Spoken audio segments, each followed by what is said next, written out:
दी छोड़ सतगुरु रामपाल जी परमेश्वर जी की जय हो। परम पिता परमात्मा सारी सृष्टि के रचनहार कुल मालिक असंख्य ब्रह्मांडों के स्वामी जगत गुरु तीनों लोकों में प्रवेश करके सबका भरण पोषण करने वाले राजाधिराज आत्माधार नाथों के नाथ देवों के देव महादेव सर्वेश्वर महेश्वर मृत्युंजय अजरो अमर आदि अनादि सनातनी प्रभु जगत पिता जगदीश्वर श्री श्री 1008 की उपाधि के वास्तविक अधिकारी अकाल मूरत शब्द स्वरूपी राम वासुदेव सर्वगतम ब्रह्म परम पूज्य प्रथम पूज्य परम संत परम पुरुष परम धनी परम दयालु सत्य कबीर हक्का कबीर अल्लाहु अकबर बाखबर अल्लाह ताला जगत के तारणहार जगत के मुक्तिदाता जगत के जगन्नाथ हारे के सहारे हिंदुओं के राम मुसलमानों के अल्लाह सिखों के वाहिगुरु ईसाइयों के मसीह दया के सागर दया निधि करुणा के सागर करुणा निधि स्वयंभू परिभू संकट मोचन कष्ट हरण मंगल करण दुख भंजन अविगत कबीर निर्विकार निर्विषम परमात्मा अलय अलेख सतगुरु आदि अनादि सतगुरु असली मर्यादा पुरुषोत्तम असली राम असली कृष्ण असली घनश्याम असली मुरारी राजाओं के राजा महाराजाओं के महाराजा शहंशाहों के शहंशाह सम्राटों के सम्राट भगवानों के भगवान अल्लाहों के अल्लाह प्रभुओं के प्रभु मसीहाओं के मसीह सच्चे वाहिगुरु बाबाओं के बाबा पीरों के पीर सेठों के सेठ जगत सेठ सावड़सा सेठ सर्वगुण संपन्न अनंत कोटि कलाओं के स्वामी अनंत कोटि ब्रह्मांडों के नायक योगियों में महायोगी ध्यानियों में महाध्यानी सिद्धों में परम सिद्ध ज्ञानियों में तत्वज्ञानी ब्रह्म ज्ञानी महाज्ञानी परम ज्ञानी सर्वश्रेष्ठ ज्ञानी विज्ञानी युवा कबीर समर्थ कबीर असमवात अमित ओझा सच्चे रहनुमा करीम अल्लाह सुभान अल्लाह दुनिया के अंतिम पैगंबर 8 सितंबर 1951 से गांव धनाना जिला सोनीपत हरियाणा भारतवर्ष की पावन भूमि पे प्रकट रियल कल्कि भगवान श्री नारायण साकार हरि श्री बाबा साहेब शब्द स्वरूपी राम संत शिरोमणि सतगुरु रामपाल जी परमेश्वर जी के चरण कमल में साध संगति से जुड़े हुए देश विदेश से हम सभी सत्सेवक भाई बहनों का अनंत कोटि दंडवत प्रणाम। सत्साई भाई और बहनों, दया पूज्य गुरुदेव की सतगुरु रामपाल जी परमात्मा की जिनके विशेष आशीर्वाद से जिनके शुभ आशीर्वाद से आप और हम सभी साध संगति से जुड़े हुए सत्सेवक भाई बहन अपनी आत्मा के कल्याणार्थ हेतु भक्ति मार्ग पर दृढ़ता के साथ गुरुदेव भगवान के तत्व ज्ञान को आधार बनाकर निरंतर आगे की ओर बढ़ रहे हैं। भाई और बहनों, वर्तमान में सतगुरु रामपाल जी परमेश्वर जी की करोड़ों की संख्या में संगत है, लेकिन उन करोड़ों का वो भाग्य उदय नहीं है जो भाग्य आप और हम भाई बहनों का हो चुका है। यानी इस कलयुग की बिचली पीढ़ी में साध संगति को ही गुरुदेव भगवान अपने शतलोक का ट्रेनिंग सेंटर बनाते हैं और इस साध संगति रूपी ट्रेनिंग सेंटर से जुड़ना ये विशेष मेहर केवल विशेष पुण्यकर्मी आत्माओं के ऊपर ही होती है। और जो भाई बहन इस ट्रेनिंग सेंटर से जुड़े हुए हैं केवल वे ही अपने गुरु को हृदय से अपनी अंतरात्मा से कबीर परमात्मा के रूप में जान सकते हैं, पहचान सकते हैं। इसलिए यदि आप साध संगति से जुड़े हुए हैं तो आप महानतम आत्माओं में से एक हैं। आने वाले समय में जो क्रिया वर्तमान में साध संगति से जुड़े हुए सत्सेवक भाई बहन अपने गुरु को परमात्मा मान के कर रहे हैं, पूरा विश्व करेगा, पूरा विश्व। तो आप और हमारा सौभाग्य जो गुरुदेव ने आप और हमें पहले ही अपने चरणों में जोड़ लिया है। तो भाई और बहनों, कबीर सागर के सरलार्थ के ऊपर वीडियो बनाने की श्रृंखला जारी है। वो कबीर सागर का सरलार्थ जिसे पूज्य गुरुदेव भगवान ने अपने कर कमल से लिखा है। भाई और बहनों, आज का वीडियो हम शुरू करें उससे पहले आपको एक छोटी सी जानकारी उपलब्ध करवा देता हूँ, क्योंकि हम जिस सतभक्ति मार्ग से जुड़े हुए हैं ये सत्य का मार्ग है और सत्य के मार्ग में रत्ती भर भी झूठ नहीं चलती है। और यदि रत्ती भर भी झूठ का समावेश हुआ तो भाई और बहनों, परमात्मा फिर हमसे कोसों दूर हो जाते हैं। लेकिन झूठ नहीं, महाझूठ का पुलिंदा सतलोक आश्रम मैनेजमेंट हरियाणा सतगुरु रामपाल जी का कलयुगी परिवार और सभी सतलोक आश्रम से जुड़े हुए कोऑर्डिनेटर। ये लोग आज से पहले एक बहुत बड़ी झूठ जो भगत समाज से छुपाते हुए फिर रहे थे, आज उस झूठ का पर्दाफाश हुआ है। इसलिए सोचा आप भगत भाई बहनों को भी थोड़ा सा परिचित करवा दूं, ताकि आप भी ज्ञान आधार से सोचने पर विवश हो जाएं और विचार करें कि जो सतलोक आश्रम मैनेजमेंट हरियाणा बात बात पर दुहाई देता है कि हम जो भी कुछ करते हैं अपने गुरुदेव के आदेश से करते हैं, हम एक कदम भी अपने गुरुजी की आज्ञा के बिना नहीं उठाते, तो भला एक इतनी बड़ी झूठ का कदम क्या आपने अपने गुरुदेव की आज्ञा लेकर उठाया है? क्या वो सत्यवादी परमात्मा वर्तमान में उनके नाम से जो पुस्तकें छप रही है, क्या उन पुस्तकों में लिखवाएगा, समावेश करवाएगा? एक सच्चा भगत तो कभी सौपन में भी नहीं सोच सकता है। तो आपको एक छोटा सा वीडियो दिखाता हूं भाई और बहनों। ये लड़का है, शायद आप इसे जानते होंगे। ये शिवांश नाम का लड़का है। ये सतगुरु रामपाल जी का सेवक नहीं है, उनका भगत नहीं है, और आजकल ये काफ़ी चर्चा में है, विशेषकर संत रामपाल जी भगवान के भक्तों के बीच में। इसका कोई यूट्यूब चैनल है, उस यूट्यूब चैनल के ऊपर ये सतगुरु रामपाल जी के भक्तों के साथ में डिबेट करता है, ज्ञान चर्चा करता है। ये बहुत कुछ जानने का प्रयास करता है, समझने का प्रयास करता है, और अपने स्तर पर जैसा भी इसको ज्ञान प्राप्त है ये सामने वाले को समझाने का भी प्रयास करता है। हालांकि वर्तमान में ये शिवांश सतगुरु रामपाल जी परमेश्वर जी के तत्व ज्ञान से परिचित नहीं है।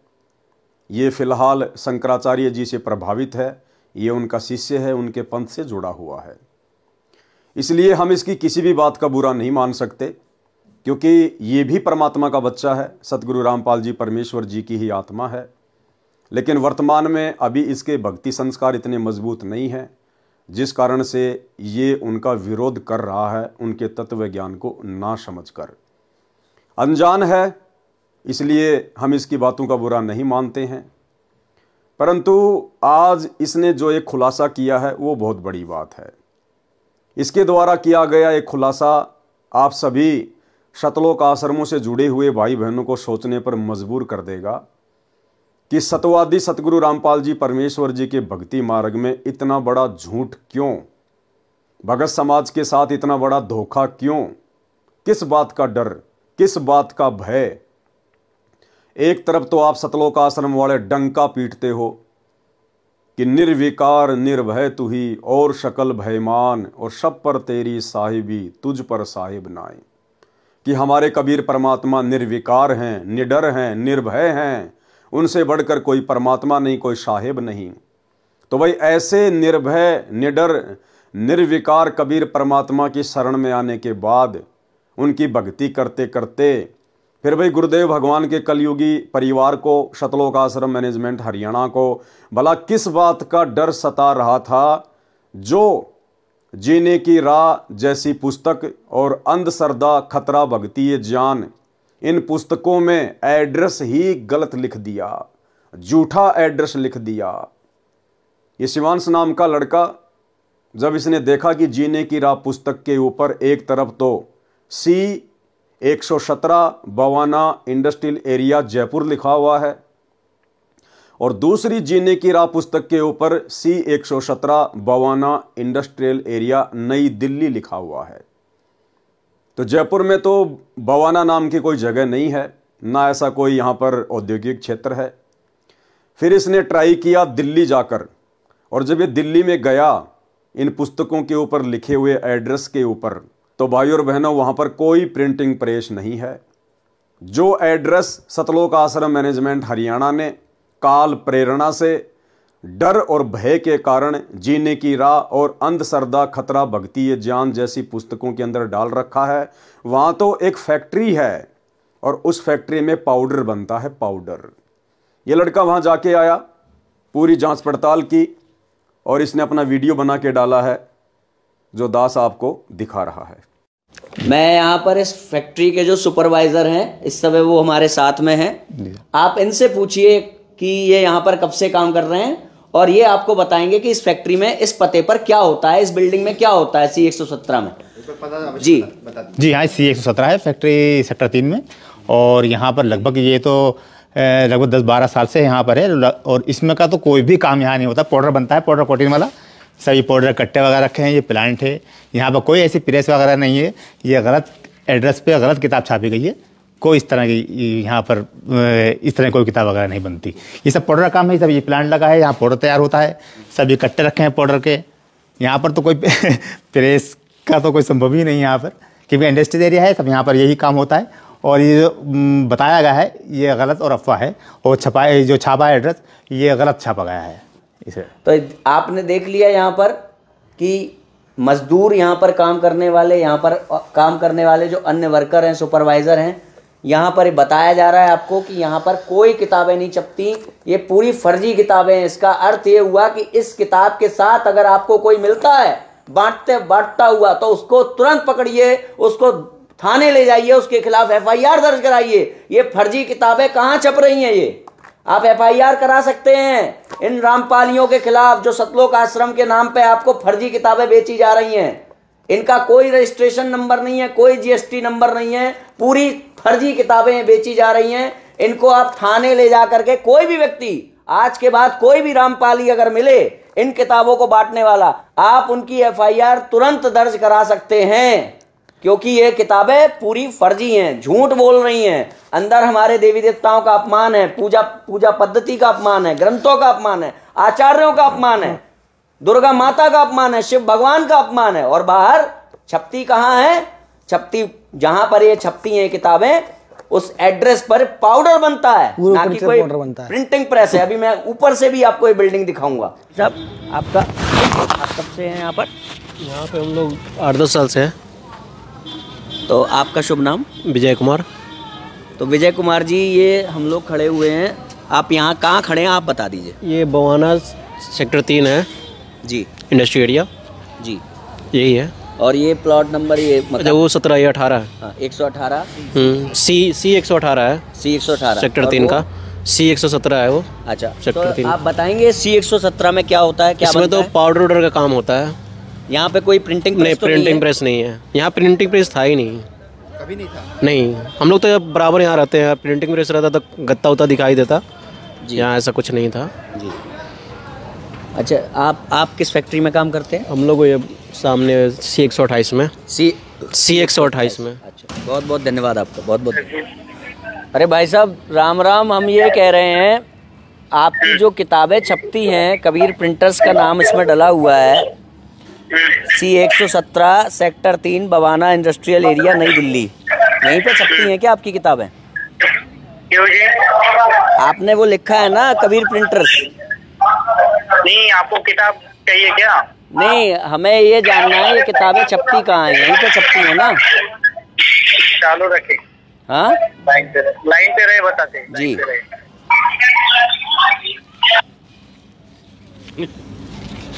हो गया। हाँ बोलिए जी, क्या जानकारी चाहिए आपको उस बारे की? भाई साहब, हम ये कह रहे हैं, आपका ये कबीर प्रिंटर्स को देखने हम आए थे। हम खड़े हुए हैं इस समय C 117 sector 3 Bawana industrial area नई दिल्ली। यहाँ पर पाउडर बन रहा है, यहाँ पर तो कबीर प्रिंटर सही नहीं। कहाँ है आपका कबीर प्रिंटर? कौन सी किताब देखी आपने? कहाँ पे किताब देखी आपने? अंधश्रद्धा, किताब पे अंधश्रद्धा भक्ति खतराए जान। अंधश्रद्धा खतरा भक्ति जान है क्या? चालू रखे, लाइन पे रहे। क्यों जाननी ये तो बताओ। आपने यहाँ पे क्यों लिखा है, बताइए। आपकी किताब में लिखा हुआ है, क्यों लिखा हुआ है ये एड्रेस? जिससे कि अगर हमें कोई काम पड़े तो हम उस एड्रेस पे जा सके ना। हेलो, ऐसे काम नहीं बनेगा। ये देख लिया आप लोगों ने इन लोगों की सच्चाई। तो इसका मतलब क्या है पता है? इसका मतलब ये है कि तुम जिनकी किताबों को बांट रहे हो, वो किताबें सब चोरी से छप रही हैं। जिस दिन किसी का दिमाग ठनकेगा और तुम्हें इन किताबों के साथ वो पुलिस स्टेशन ले जाएगा, उस दिन ये लोग तुम्हें पहचानने से मना कर देंगे कि हमने इनको कोई किताब नहीं दी, हमने इनको कोई किताब छाप के नहीं दी। आई बात समझ में? जो लोग इनकी किताबें बांट रहे हो ना सेवादार के रूप में, धर्म धर्म के प्रचार प्रसार के रूप में, गुरु के प्रचार प्रसार के रूप में, वो सोच लो तुम्हारा क्या हाल होने वाला है अब। क्योंकि अब बच्चा बच्चा जब भी इन किताबों के साथ तुम लोग पकड़े जाओगे या कोई भी पकड़ा जाएगा तो उसको सीधे थाने ले जाया जाएगा, क्योंकि इसमें दिया गया जो एड्रेस है झूठा है। ये किताबें चोरी से, फर्जी से छापी जा रही हैं। भाई और बहनों, देखो ये सत का मार्ग है और भगत का एक लक्षण बताया गुरुदेव ने। भगत कभी भी पक्षपात नहीं करता, ना जगत से ना भगत से। ये लड़का सतगुरु रामपाल जी की शरण में नहीं है, लेकिन यदि इस लड़के की कोई बात सत्य होंगी तो हम भक्तों का फर्ज बनता है कि हम उसका पक्ष लें। पक्ष लेने का मतलब है हम उसको गलत नहीं ठहरा सकते।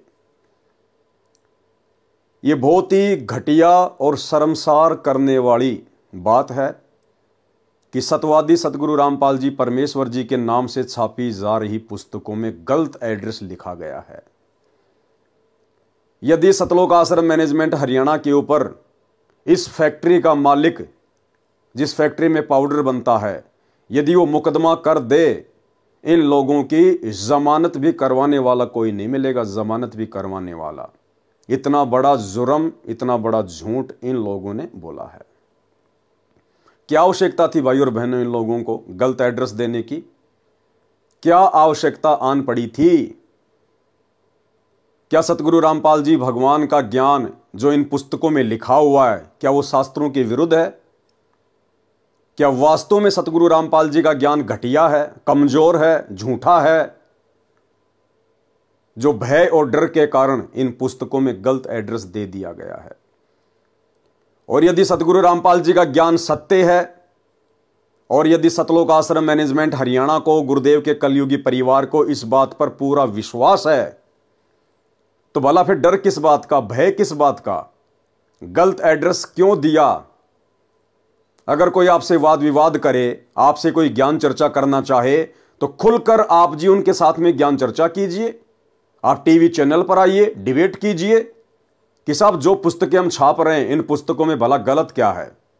हम एक एक चीज को अपने गुरुदेव के ज्ञान आधार से और वर्तमान हिंदू, मुस्लिम, सिख, ईसाई धर्म में, समाज में जो उनकी पवित्र धार्मिक पुस्तकें हैं, हम उन्हीं से प्रमाणित कर देंगे कि सतगुरु रामपाल जी का ज्ञान गलत नहीं है, इन पुस्तकों में लिखी हुई बातें गलत नहीं है। परंतु भाई और बहनों, हाथी के दांत खाने की ओर, दिखाने की ओर। सतगुरु रामपाल जी का ज्ञान तो सत्य है, इसमें कोई दो राय नहीं है, लेकिन जो लोग सतगुरु रामपाल जी के ज्ञान को समझ नहीं पाए, जो लोग सतगुरु रामपाल जी को नहीं समझ पाए और केवल इन पुस्तकों को वर्तमान में भोले भाले भगत समाज से आलू टमाटर की तरह समाज में बिकवा कर केवल अपना धार्मिक स्वार्थ सिद्ध कर रहे हैं, उन लोगों को भय है, उन लोगों को डर है। ज्ञान प्रचार करना कोई गलत बात नहीं है, सभी भाई बहनों को भक्ति और ज्ञान प्रचार ही करना चाहिए, भगत का और तीसरा काम नहीं होता है। परंतु उस ज्ञान को इस प्रकार से झूठ के साथ लपेट कर क्यों?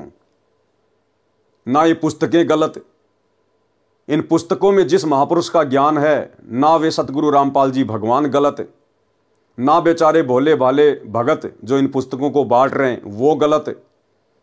फिर भाई इतना बड़ा झूठ क्यों? क्योंकि गलत है सतगुरु रामपाल जी परमेश्वर जी का कलयुगी परिवार, गलत है सतलोक आश्रम मैनेजमेंट हरियाणा, जिनको अपने गुरुदेव भगवान के ऊपर विश्वास नहीं है, जिनको अपने गुरुदेव की सत भक्ति पे विश्वास नहीं है। अन्यथा सीना ठोक कर इन लोगों को एड्रेस सत्य लिखना चाहिए था। हालांकि इन लोगों ने अपनी खुद की प्रिंटिंग प्रेस बना रखी है, सतलोक आश्रम मैनेजमेंट हरियाणा ने अपनी खुद की प्रिंटिंग प्रेस बना रखी है। उसके बावजूद ये अपनी प्रिंटिंग प्रेस का एड्रेस ना देकर, डर के कारण, भय के कारण, और गलत एड्रेस इन पुस्तकों में डाल दिया है।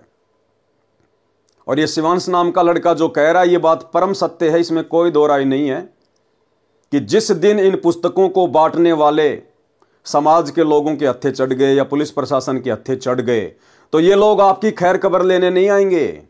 ये लोग जो आपको पुस्तकें दे रहे हैं बांटने के लिए, गुरुदेव का परिवार, आपके कोऑर्डिनेटर, ये आपकी जमानत तक भी करवाने नहीं आएंगे। ये तो परम सत्य है भाई और बहनों, क्योंकि ये नमूना तो ये लोग पहले ही बरवाला कांड में दिखा चुके हैं।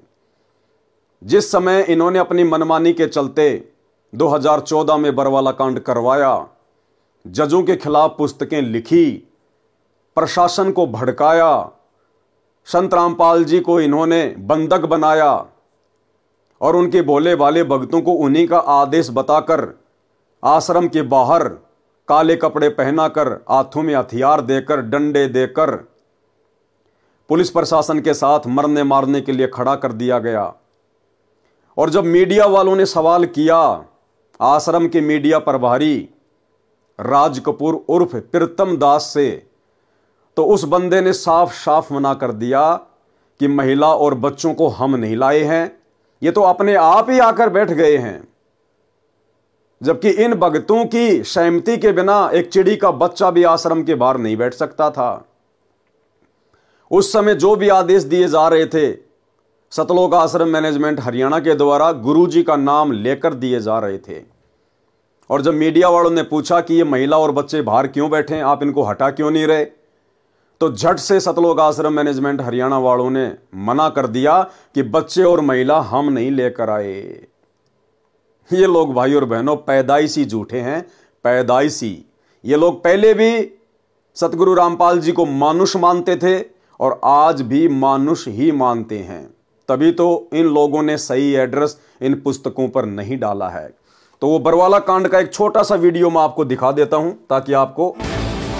बच्चे और महिलाओं को इसके बीच में लाने का क्या संदर्भ है? बच्चे महिलाएं हम नहीं लेके आए हैं, बच्चे महिलाएं आप भी बीमार आप हटा भी तो नहीं रहे उनको? किसको? बच्चे और महिलाओं को नहीं हम हटा रहे हैं, लेकिन वो जिद कर रहे हैं। अब उनकी जिद के आगे हम क्या करें?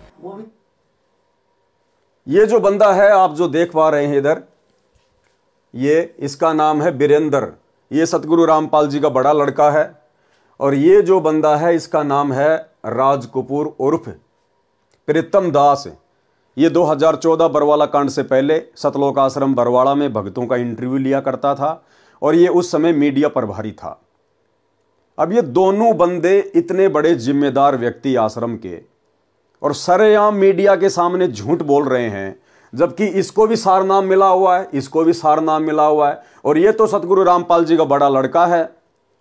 उसके बावजूद भी इतनी बड़ी झूठ बोल रहे हैं कि आश्रम के बाहर जो बच्चे और महिलाएं बैठी हुई हैं उनको हम नहीं लेके आए, उनको हमने नहीं बुलाया, आंखों के सामने झूठ बोल रहे हैं।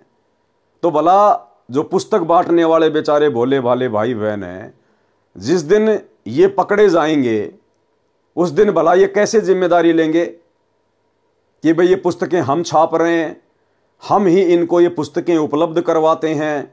ये लोग बिल्कुल भी सामने नहीं आएंगे। साल भर पहले इसी पुस्तक अंध श्रद्धा भक्ति खतरा ये जान के ऊपर एक विवाद हो गया था जयपुर में। और जयपुर का मीडिया चैनल है फर्स्ट इंडिया न्यूज चैनल। उस न्यूज चैनल के ऊपर बहुत बड़ी डिबेट हुई थी, लगातार 2 दिन चली थी।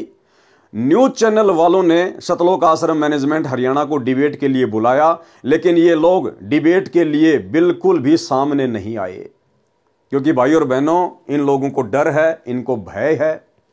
इनको केवल अपना सतगुरु रामपाल जी के नाम की आड़ में उनके भोले भाले भक्तों से अपना धंधा करवाना है। बाकी इन लोगों को ज्ञान प्रचार से, भक्ति और भगवान से, भगत समाज से कोई लेना देना नहीं है। तो इतना बड़ा झूठ जब ये भक्तों की आंखों के सामने, सतलोक आश्रम बरवाड़ा के सामने, मीडिया के सामने, पूरे देश के सामने बोल सकते हैं, तो भला जिस दिन बेचारे भगत भाई बहन पकड़े जाएंगे उस दिन ये कैसे सामने आएंगे। दूसरी बात, शिवांश नाम का लड़का जो कह रहा है कि जहां भी आपको ये पुस्तक बांटते हुए लोग दिखाई दे जाएं, मिल जाएं, तुरंत इनको पकड़ो और पुलिस में इनकी रिपोर्ट लिखवाओ, इनको थाने में भिजवाओ। भाई और बहनों, इसमें डरने और घबराने की कोई आवश्यकता नहीं है। जो भगत भाई बहन ज्ञान प्रचार कर रहे हैं, गुरुदेव की पुस्तकें बांट रहे हैं, चाहे जीने की राह हो, ज्ञान गंगा हो, गीता तेरा ज्ञान अमृत हो, अंधश्रद्धा भक्ति खतरा ये जान हो, आप भाई बहन अपने गुरुदेव को परमात्मा मानकर उनके ऊपर दृढ़ विश्वास करके आप निसंशय होकर, निर्भय होकर आप जी परमात्मा का ज्ञान प्रचार कीजिए। आप ये पुस्तकें बांटिए। इन पुस्तकों में जो गलत एड्रेस लिखा हुआ है उसमें आपकी गलती नहीं है, उसमें गलती है सतलोक आश्रम मैनेजमेंट हरियाणा की। लेकिन आपका जो मकसद है, आपका जो टारगेट है, केवल गुरुदेव का ज्ञान प्रचार करना है। इसलिए आपके साथ परमात्मा पल पल है, पल पल। कोई ऐसी अनहोनी घटना परमात्मा घटित नहीं होने देगा। और यदि समाज में किसी ने आपको रोका टोका, आपके ऊपर मुकदमा करवाया, तो कोई बड़ी बात नहीं है। आज से पहले भी बहुत सारे मुकदमे भगत भाई बहनों के ऊपर हो रहे हैं, चल रहे हैं। कुछ नहीं बिगाड़ सकता ये समाज हमारा, क्योंकि परमात्मा कहते हैं सिर पर साईं सत्य है तो को क्या भय रे। हमारे सर पर, हमारे शीश पर हमारे पूज्य गुरुदेव भगवान जो स्वयं कबीर परमात्मा है वो बैठे हुए हैं। कोई माई का लाल हमारा बाल बाका नहीं कर सकता। और यदि फिर भी कोई इन पुस्तकों को लेकर डिबेट करना चाहे मीडिया चैनल पर, तो मैं पवन दास 24 हावर मेरे गुरुदेव भगवान के ज्ञान को लेकर आप लोगों से ज्ञान चर्चा करने के लिए तैयार हूं। सतलोक आश्रम मैनेजमेंट हरियाणा, गुरुदेव का कलयुगी परिवार, कोऑर्डिनेटर, आश्रम संचालक, ये ना कभी पहले सामने आए थे, ना वर्तमान में आ रहे हैं, ना आगे कभी ज्ञान चर्चा करने के लिए आएंगे, क्योंकि इनको खुद को पूरा ज्ञान नहीं है। इनको खुद को विश्वास नहीं है कि हमारा गुरु ही परमात्मा है और उनका ज्ञान परम सत्य है। इसलिए अगर आपको लगे कि यह ज्ञान गलत है, इस ज्ञान का कोई जो है सिर पैर नहीं है, तो मैं पवन दास अपने गुरुदेव भगवान सतगुरु रामपाल जी परमेश्वर जी के आशीर्वाद से आप जिस भी न्यूज चैनल पर डिबेट करना चाहें, मैं 24 हावर तैयार हूं। 82 73 84 95 60 ये मेरा मोबाइल नंबर है। आप मुझे व्हाट्सएप पर मैसेज करके भी सूचित कर सकते हैं और आप मुझे कॉल भी कर सकते हैं। मैं अपने गुरुदेव के ज्ञान को लेकर कभी भी डिबेट करने के लिए तैयार हूं। तो भाई और बहनों, डरने और घबराने की जरूरत नहीं है। ये तो काल प्रेरणा से इस प्रकार की आपदाएं इस भक्ति मार्ग में भगतों के ऊपर ना जाने आती रही हैं, आती रहेंगी, क्योंकि काल कभी भी परमेश्वर के मार्ग को इतनी आसानी से आगे नहीं बढ़ने देना चाहता है। लेकिन वो परमात्मा का बेटा है, परमात्मा का बच्चा है, वो परमात्मा से बाहर नहीं चल सकता, उसकी सोच इतनी नहीं है। इसलिए हमें डरने और घबराने की जरूरत नहीं है। आप अपने गुरुदेव को साक्षी मानकर, आप अपने गुरुदेव भगवान के ऊपर विश्वास करके ज्ञान प्रचार कीजिए, अपनी भक्ति कीजिए। कहीं शौपन में भी आपको धोखा नहीं मिलेगा। और यदि आपने विश्वास किया अपने कोऑर्डिनेटरों के ऊपर, गुरुदेव के बेटा बेटी भाई बंधु रिश्तेदारों के ऊपर, तो भाई धोखा ही धोखा है, धोखा ही धोखा। तो भाई और बहनों, ये कुछ बातें आपके सामने थी जो दास ने रखनी बहुत जरूरी थी, ताकि आप लोग भी अपडेट रहें कि सतवादी सतगुरु रामपाल जी परमेश्वर जी के सत भक्ति मार्ग में ये झूठ का समावेश कौन कर रहा है। क्या हमारे गुरुदेव भगवान इस प्रकार का झूठा आदेश अपने भक्तों को देंगे कि भाई मेरी पुस्तकों के ऊपर जिनमें ज्ञान सत्य है और एड्रेस तुम झूठा लिख दो। हम शौपन में भी नहीं सोच सकते, शौपन में भी, क्योंकि हमारे गुरुदेव सतवादी हैं। सतवादी के चरणों की मैं सर पर डारूं धूर, 84 निश्चय मिटे पहुंचूं तख्त हजूर। तो ये झूठ का पुलिंदा सतगुरु रामपाल जी परमेश्वर जी का कलयुगी परिवार है, सतलोक आश्रम मैनेजमेंट हरियाणा है। उसके बाद भाई और बहनों, सतलोक आश्रम मैनेजमेंट हरियाणा वालों ने इस शिवांश नाम के लड़के के ऊपर एक वीडियो बनाया है। और वीडियो इन्होंने अपने एक यूट्यूब चैनल सा न्यूज चैनल के ऊपर डाला है। और इन्होंने ये इस प्रकार का एक पोस्टर बनाया है, ये वाला पोस्टर इन्होंने इस प्रकार का ये पोस्टर जो है बनाया है, इस शिवांश नाम के लड़के के ऊपर बनाया है। भाई और बहनों, सतगुरु रामपाल जी परमेश्वर जी ने अपना अनमोल तत्व ज्ञान देकर आप और हमें इतना सक्षम बना दिया है कि यदि ब्रह्मा विष्णु महेश भी हमारे साथ में इस ज्ञान को लेकर डिबेट करने के लिए धरती पर उतरें, तो वे मुंह की खाकर ही जाएंगे। फिर भला ऐसे छोटे मोटे बच्चों से क्या डरना, क्या घबराना। लेकिन सतलोक आश्रम मैनेजमेंट हरियाणा ने फिर एक घटिया हरकत की है। इन्होंने अपने सा न्यूज चैनल के ऊपर एक वीडियो वायरल किया है शिवांश नारायण को लेकर, और ये इस प्रकार का पोस्टर बनाया है। ये पोस्टर जो आप जी देख रहे हैं, ये इस प्रकार का एक ये पोस्टर है जो उन्होंने बनाया है। और इस पोस्टर में भाई और बहनों, सतलोक आश्रम मैनेजमेंट हरियाणा ने इस शिवांश नाम के लड़के के सर में 2 सींग लगा दिए हैं, लंबे लंबे दांत लगा दिए हैं, आंखें उसकी बिल्कुल काली काली कर दी है, एक प्रकार से राक्षस जैसा चेहरा बनाया है, राक्षस जैसा। भाई और बहनों, हम साथ संगति से जुड़े हुए सत्सेवक भाई बहन इस प्रकार की किसी भी घटिया हरकत का समर्थन नहीं करते हैं। ये सतगुरु रामपाल जी परमेश्वर जी के भक्ति मार्ग में उचित नहीं है। ज्ञान का जवाब ज्ञान से देना चाहिए। ऐसी घटिया हरकतें वो करते हैं जिनको अपने गुरुदेव भगवान का ज्ञान समझ में नहीं आया, जिनको अपने गुरुदेव भगवान के ऊपर विश्वास नहीं है, जो लोग अपने गुरुदेव के ज्ञान को लेकर डिबेट करने से डरते हैं, घबराते हैं, जिनको हारने का डर है, इस प्रकार के लोग ऐसी घटिया हरकतें करते हैं। तो ये जो घटिया हरकत सतलोक आश्रम मैनेजमेंट हरियाणा ने की है, ये बेहुदी है, भगत समाज को आम समाज के सामने शर्मसार करने वाली है। भैया, जब तक इस शिवांश नाम के लड़के को आपके गुरुदेव का ज्ञान समझ में नहीं आ जाता है, तब तक भैया काल प्रेरणा से ये इसी प्रकार की हरकतें करेगा। और ये हरकतें कर सकता है क्योंकि अभी ये आपकी गुरु की शरण में नहीं है। आप और हम भी पहले ना जाने कितने भगत भाई बहन इसी प्रकार से गुरुदेव के ज्ञान का विरोध किया करते थे, क्योंकि उस समय ये ज्ञान हमारी समझ में नहीं आ रहा था, हमारे भक्ति संस्कार इतने मजबूत नहीं थे। लेकिन जिस दिन हमारे को ये ज्ञान समझ में आया, उसके बाद हमने अपनी उन घटिया हरकतों के ऊपर पछताना भी शुरू किया, सोचना भी शुरू किया। बारंबार हमने गुरुदेव भगवान से भी माफी मांगी। तो भाई, आज नहीं तो कल ये भी तो परमात्मा का बच्चा है, उसी परमेश्वर की आत्मा है। आज नहीं समझ पा रहा तो क्या हुआ, कल को तो समझेगा। उस समय आप लोग इसको क्या मुंह दिखाओगे? यही शिवांश नाम का लड़का जब आप लोगों से सवाल करेगा कि भैया मुझे तो उस समय गुरुजी का ज्ञान समझ में नहीं आ रहा था, अरे आप तो मेरे गुरु भाई बहन थे, आप लोग तो मेरे से पहले गुरु को समझ चुके थे, गुरु के ज्ञान को समझ चुके थे, तो आप लोगों ने मेरी बातों का मेरे सामने आकर मेरे साथ में डिबेट करके आप लोगों ने ज्ञान का जवाब ज्ञान से ना देकर, मेरी शंकाओं का समाधान ना करके, और आपने इस प्रकार से मेरे सर पर सींग लगाकर राक्षस जैसा चेहरा बनाकर समाज के सामने डालकर आपने ऐसी घटिया और बेहुदा हरकत क्यों की? तो भाई और बहनों, साथ संगति से जुड़े हुए भाई बहन इस प्रकार की घटिया हरकत का बिल्कुल भी समर्थन नहीं करते हैं।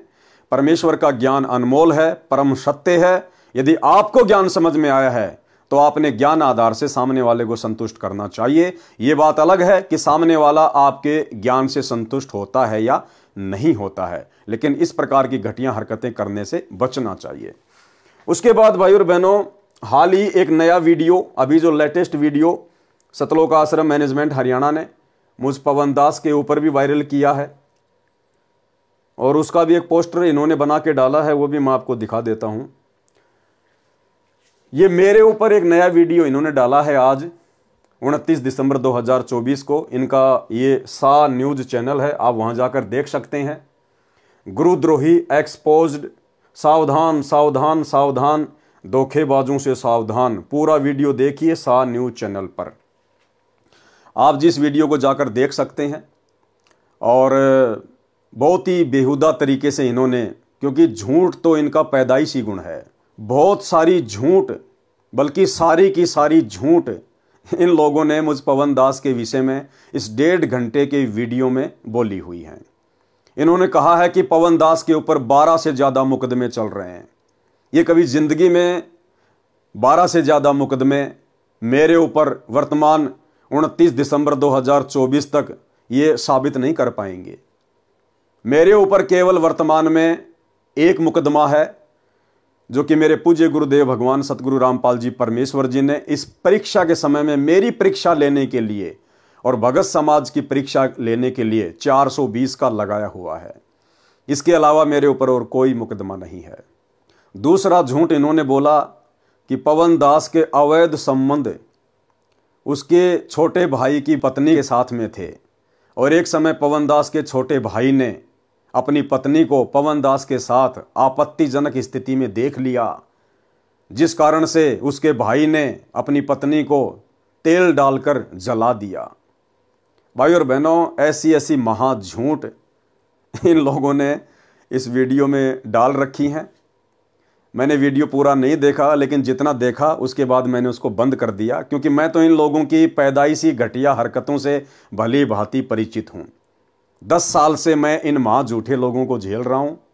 लेकिन कोई बात नहीं भाई और बहनों, सत हमेशा सत ही रहेगा, सत हमेशा विजयी होता है, आज नहीं तो कल, चाहे उसको कोई कितना ही दबाने का प्रयास करे। तो ज्ञान का जवाब ज्ञान से देना चाहिए, लेकिन ऐसी घटिया हरकतें जो सतलोक आश्रम मैनेजमेंट हरियाणा के द्वारा की जा रही हैं, ये वाकई में भगत समाज को शर्मसार करने वाली हैं। तो ये एक छोटी सी जानकारी थी जो आप भगत भाई बहनों को देनी थी। अब हम आगे बढ़ते हैं परम पूज्य परमेश्वर सतगुरु रामपाल जी के कर कमल से लिखित पवित्र पुस्तक कबीर सागर के सरलार्थ में। तो भाई और बहनों, आज हमारा इस विषय पर 53 नंबर का वीडियो है और कबीर सागर का सरलार्थ पेज नंबर 503 है। पांडवों की यज्ञ में शुपच सुदर्शन द्वारा शंख बजाना। यानी धर्मदास जी ने कबीर परमेश्वर जी से सवाल किया कि हे परमात्मा, आपने द्वापर युग में पांडवों का यज्ञ किस प्रकार से सफल किया, मुझे थोड़ा विस्तार से बताने की कृपया करें। तो परमेश्वर फिर यहां बता रहे हैं, जैसा कि सर्वविदित है कि महाभारत के युद्ध में अर्जुन ने युद्ध करने से मना कर दिया था तथा शस्त्र त्याग कर युद्ध के मैदान में दोनों सेनाओं के बीच में खड़े रथ के पिछले हिस्से में आंखों से आंसू बहाता हुआ बैठ गया था। तब भगवान श्री कृष्ण के अंदर प्रवेश काल शक्ति ब्रह्म अर्जुन को युद्ध करने की राय देने लगा था। तब अर्जुन ने कहा था कि भगवान, ये घोर पाप मैं नहीं करूंगा, इससे अच्छा तो भिक्षा का अन्न भी खाकर गुजारा कर लेंगे। तब भगवान काल श्री कृष्ण जी के शरीर में प्रवेश करके बोला था कि अर्जुन, युद्ध कर, तुझे कोई पाप नहीं लगेगा। देखें गीता जी के अध्याय 11 के श्लोक 33, अध्याय 2 के श्लोक 37 व 38 में। महाभारत में लेख आता है कि श्री कृष्ण जी के कहने से अर्जुन ने युद्ध करना स्वीकार कर लिया। घमासान युद्ध हुआ, करोड़ों व्यक्ति व सर्व कौरव युद्ध में मारे गए और पांडव विजयी हुए। तब पांडव प्रमुख युधिष्ठिर को राज्य सिंहासन पर बैठाने के लिए स्वयं भगवान श्री कृष्ण ने कहा, तो युधिष्ठिर ने यह कहते हुए गद्दी पर बैठने से मना कर दिया कि मैं ऐसे पाप युक्त राज्य को नहीं करूंगा जिसमें करोड़ों व्यक्ति मारे गए थे। उनकी पत्नियां विधवा हो गई हैं, करोड़ों बच्चे अनाथ हो गए, अभी तक उनके आंसू भी नहीं सूखे हैं। किसी प्रकार की भी बात न बनती देखकर श्री कृष्ण जी ने कहा कि आप भीष्म जी से राय लो, क्योंकि जब व्यक्ति स्वयं फैसला लेने में असफल रहे तब किसी स्वजन से विचार कर लेना चाहिए। युधिष्ठिर ने यह बात स्वीकार कर ली। तब श्री कृष्ण जी युधिष्ठिर को साथ लेकर वहां पहुंचे जहां पर श्री भीष्म तीरों की सैया चारपाई पर अंतिम श्वास गिन रहे थे। वहां जाकर श्री कृष्ण जी ने भीष्म से कहा कि युधिष्ठिर राज्य गद्दी पर बैठने से मना कर रहे हैं, कृपया आप इन्हें राजनीति की शिक्षा दें। भीष्म जी ने बहुत समझाया, परंतु युधिष्ठिर अपने उद्देश्य से विचलित नहीं हुआ। यही कहता रहा कि इस पाप से युक्त रुधिर से सने राज्य को भोग कर मैं नरक प्राप्ति नहीं चाहूंगा। श्री कृष्ण जी ने कहा कि आप एक धर्म यज्ञ करो जिससे आपको युद्ध में हुई हत्याओं का पाप नहीं लगेगा। इस बात पर युधिष्ठिर सहमत हो गया और एक धर्म यज्ञ की, फिर राजगद्दी पर बैठ गया, हस्तिनापुर का राजा बन गया। ये प्रमाण सुख सागर के पहले स्कंद के 8वें तथा 9वें अध्याय से सहाभार प्रश्न नंबर 48 से 53 के ऊपर है।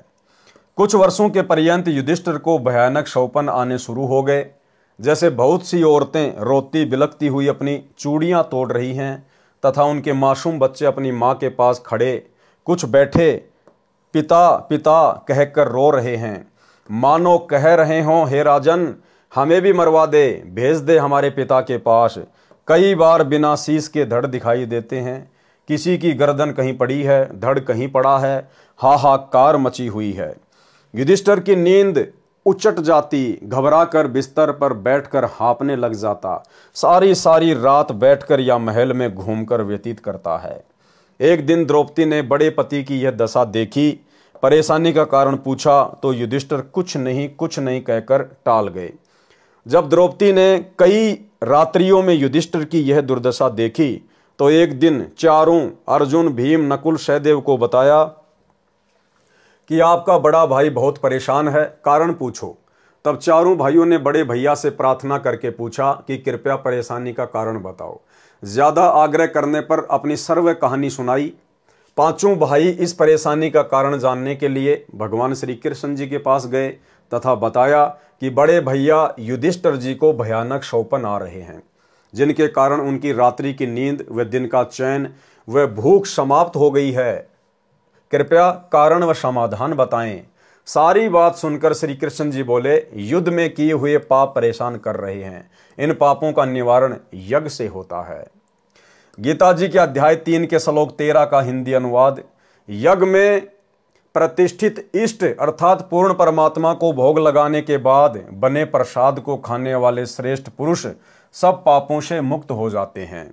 और भाई और बहनों, ये प्रोसीजर वर्तमान में गीता जी अध्याय 3 श्लोक नंबर 13 के अनुसार कि यज्ञ में प्रतिष्ठित पूर्ण परमात्मा यानी अपने इष्ट को भोग लगाने के बाद बचा हुआ अन्न खाने से, भोजन खाने से प्राणी सर्व पाप कर्मों से रहित हो जाता है।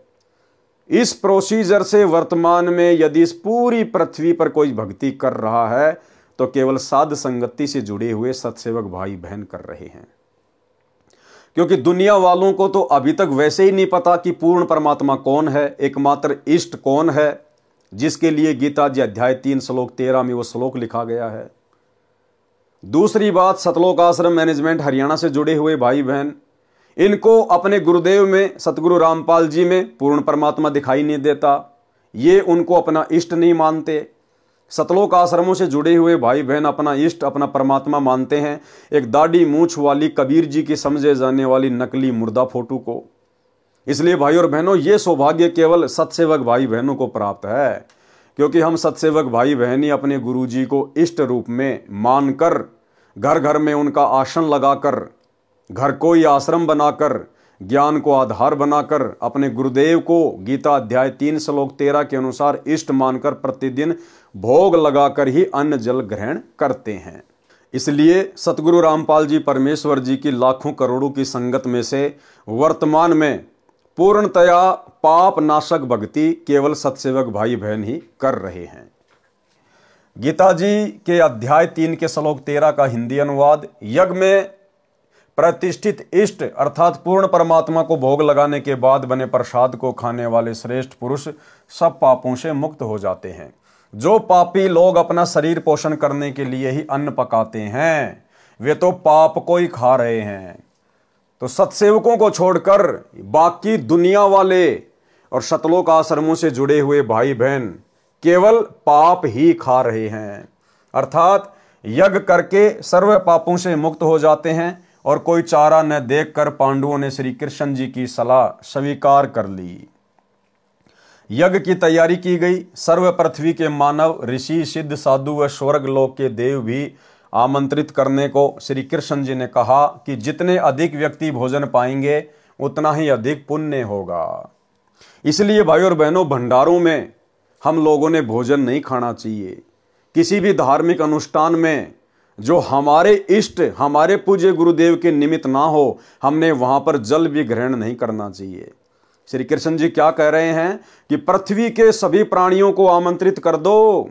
जितने ज्यादा लोग भंडारा खाएंगे तुम्हारे पाप कर्म उतने ही हल्के होंगे। अर्थात जो जो लोग वो भंडारा खाएंगे उसी अनुपात में युधिष्ठिर के पाप कर्म उन भंडारा करने वाले लोगों के हिस्से में चले जाएंगे। इसलिए हम सतगुरु रामपाल जी परमेश्वर जी के भक्तों ने जो धार्मिक अनुष्ठान हमारे गुरु जी के निमित्त ना हो, उसके अलावा हमने किसी भी देवी देवता या अन्य कोई भी जागरण हो, कुछ भी हो, हमने वहां पर भंडारा तो छोड़िए जल भी ग्रहण नहीं करना चाहिए।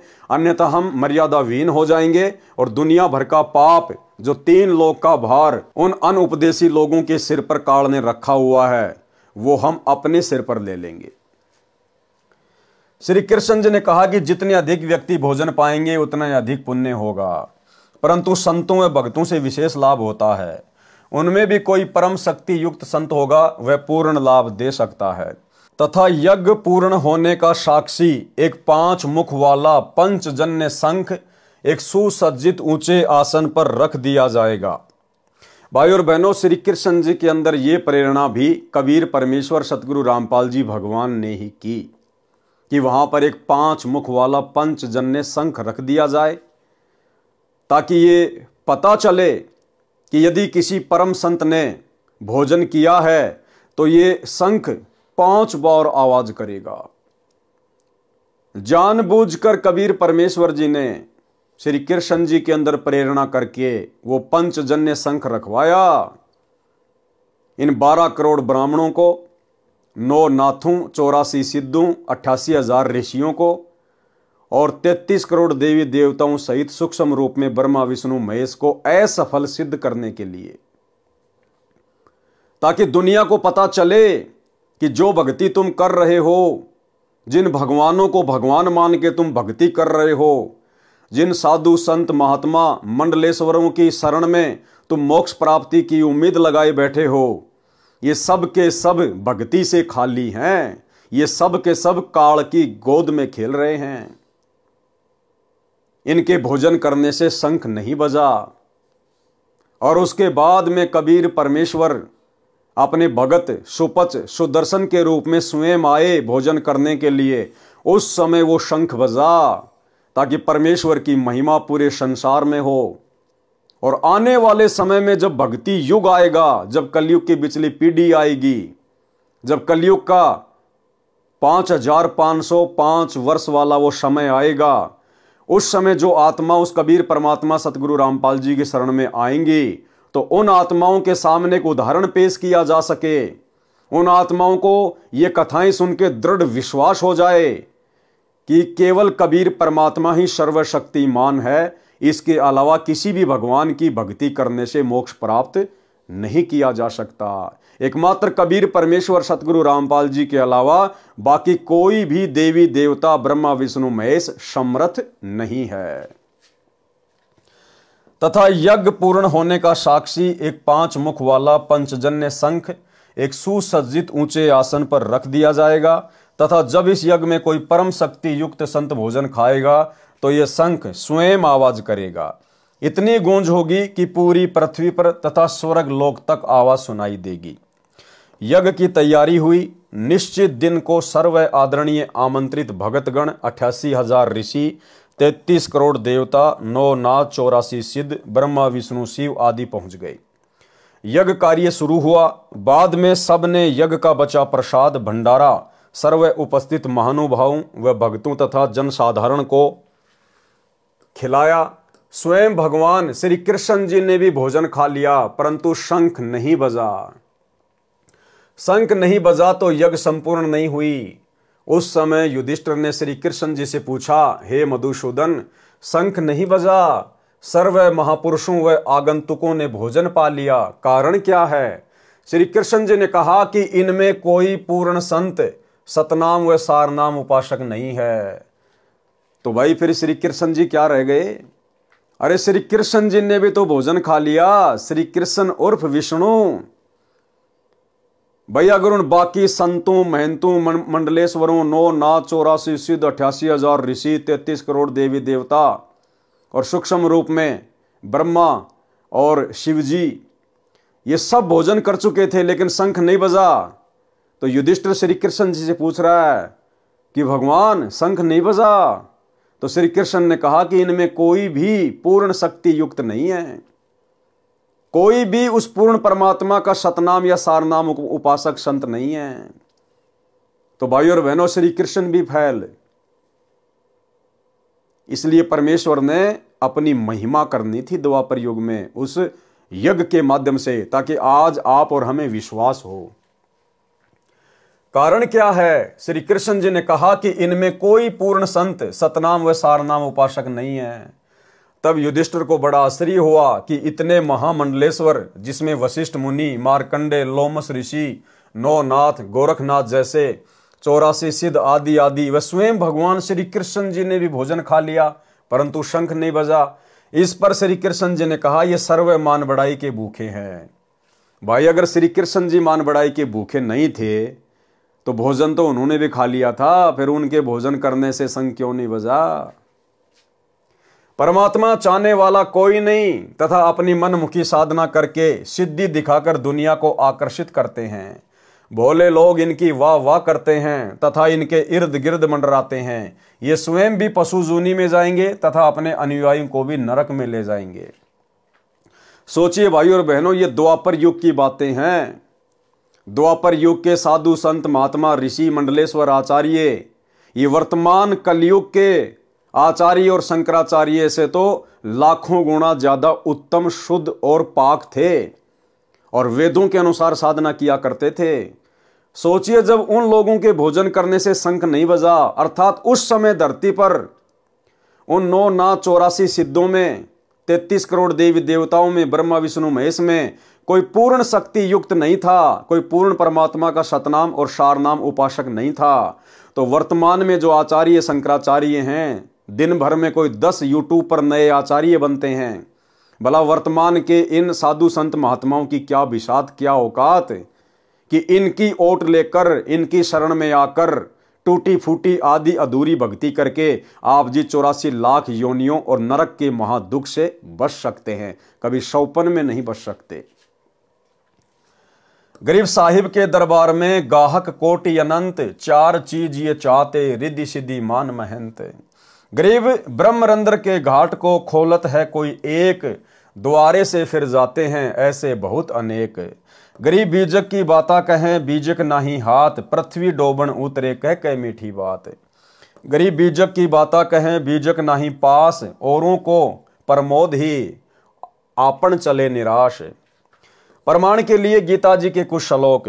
गीता अध्याय 9 श्लोक 20, इसका सारांश क्या है? केवल हिंदी अनुवाद। तीनों वेदों में विधान सोम रस को पीने वाले पाप रहित पुरुष मुझको यज्ञों के द्वारा पूज्य देव के रूप में पूजकर स्वर्ग की प्राप्ति चाहते हैं। वे पुरुष अपने पुण्यों के फलस्वरूप स्वर्ग लोक को प्राप्त होकर स्वर्ग में दिव्य देवताओं के भोगों को भोगते हैं। अध्याय 9 श्लोक 21, केवल हिंदी अनुवाद। वे उस विशाल स्वर्ग लोक को भोगकर पुण्य क्षीण होने पर मृत्यु लोक को प्राप्त होते हैं, यानी वापस उनको पृथ्वी पे आना पड़ता है, गधा कुत्ता सुअर बनना पड़ता है। इस प्रकार तीनों वेदों में कहे हुए पूजा कर्मों का आश्रय लेने वाले और भोगों की कामनावश बार बार आवागमन को प्राप्त होते हैं। अध्याय 16 का श्लोक 17, केवल हिंदी अनुवाद। वे अपने आप को ही श्रेष्ठ मानने वाले घमंडी पुरुष धन और मान के मद से युक्त होकर केवल नाम मात्र के यज्ञों द्वारा पाखंड से शास्त्र विधि रहित पूजन करते हैं। अध्याय 16 श्लोक 18, केवल हिंदी अनुवाद। अहंकार, बल, घमंड, कामना और क्रोध आदि के परायण और दूसरों की निंदा करने वाले पुरुष प्रत्येक शरीर में परमात्मा आत्मा सहित तथा मुझसे द्वेष करने वाले होते हैं। अध्याय 16 का श्लोक 19, केवल हिंदी अनुवाद। उन द्वेष करने वाले पापाचारी और क्रूर कर्मी नराधामों को मैं संसार में बार बार आसुरी योनियों में ही डालता हूं। अध्याय 16 का श्लोक 20, केवल हिंदी अनुवाद। हे अर्जुन, वे मूर्ख मुझको न प्राप्त होकर ही जन्म जन्म में आसुरी योनियों को प्राप्त होते हैं, फिर उससे भी अति नीच गति को प्राप्त होते हैं, अर्थात भूत बनते हैं, प्रेत बनते हैं, गधे कुत्ते सुअर बनते हैं, अर्थात घोर नरक में पड़ते हैं। अध्याय 16 का श्लोक 23, केवल हिंदी अनुवाद। जो पुरुष शास्त्र विधि को त्याग कर अपनी इच्छा से मनमाना आचरण करता है वह न सिद्धि को प्राप्त होता है, न परम गति को और न सुख को ही। शेष कथा। श्री कृष्ण भगवान ने अपनी शक्ति से युधिष्ठिर को उन सभी महामंडलेश्वरों के आगे होने वाले जन्म दिखाए जिसमें किसी ने केंचुए का, किसी ने भेड़ बकरी, भैंस व शेर आदि के रूप धारण किए थे। जब युधिष्ठिर ने कहा कि भगवान, इनमें ये जो बड़े बड़े नाथ धोके चुंडित मुंडित मंडलेश्वर शंकराचार्य, 9 नाथ 84 सिद्ध 88,000 ऋषि जो सामने बैठे हुए, गले में बड़ी बड़ी रुद्राक्ष की माला डाल के, कोई हाथ में चिमटा लेके, क्या इनमें कोई भी सत्य साधना नहीं कर रहा? तब श्री कृष्ण जी ने अपनी शक्ति से युधिष्ठिर को दिव्य दृष्टि दी और कहा कि देख, इन बड़े बड़े मंडलेश्वरों के, शंकराचार्यों के आने वाले समय में क्या जीवन होंगे, यानी मृत्यु के बाद इनका अगला जन्म क्या होगा। तो युधिष्ठिर ने देखा कोई तो अपनी सीट पर गधा बन के बैठा है, कोई भैंस बन के, कोई शेर बन के, कोई मक्खी बन के, कोई केचुआ बन के। युधिष्ठिर की आंखें फटी की फटी रह गई कि परमात्मा बंद करो आपकी लीला, मुझे तो विश्वास नहीं हो पा रहा। तो श्री कृष्ण ने बोला, भैया विश्वास हो ना हो यही परम सत्य है। श्री कृष्ण भगवान ने अपनी शक्ति से युधिष्ठिर को उन सर्व महामंडलेश्वरों के आगे होने वाले जन्म दिखाए जिसमें किसी ने केंचुए का, किसी ने भेड़ बकरी, भैंस व शेर आदि के रूप धारण किए थे।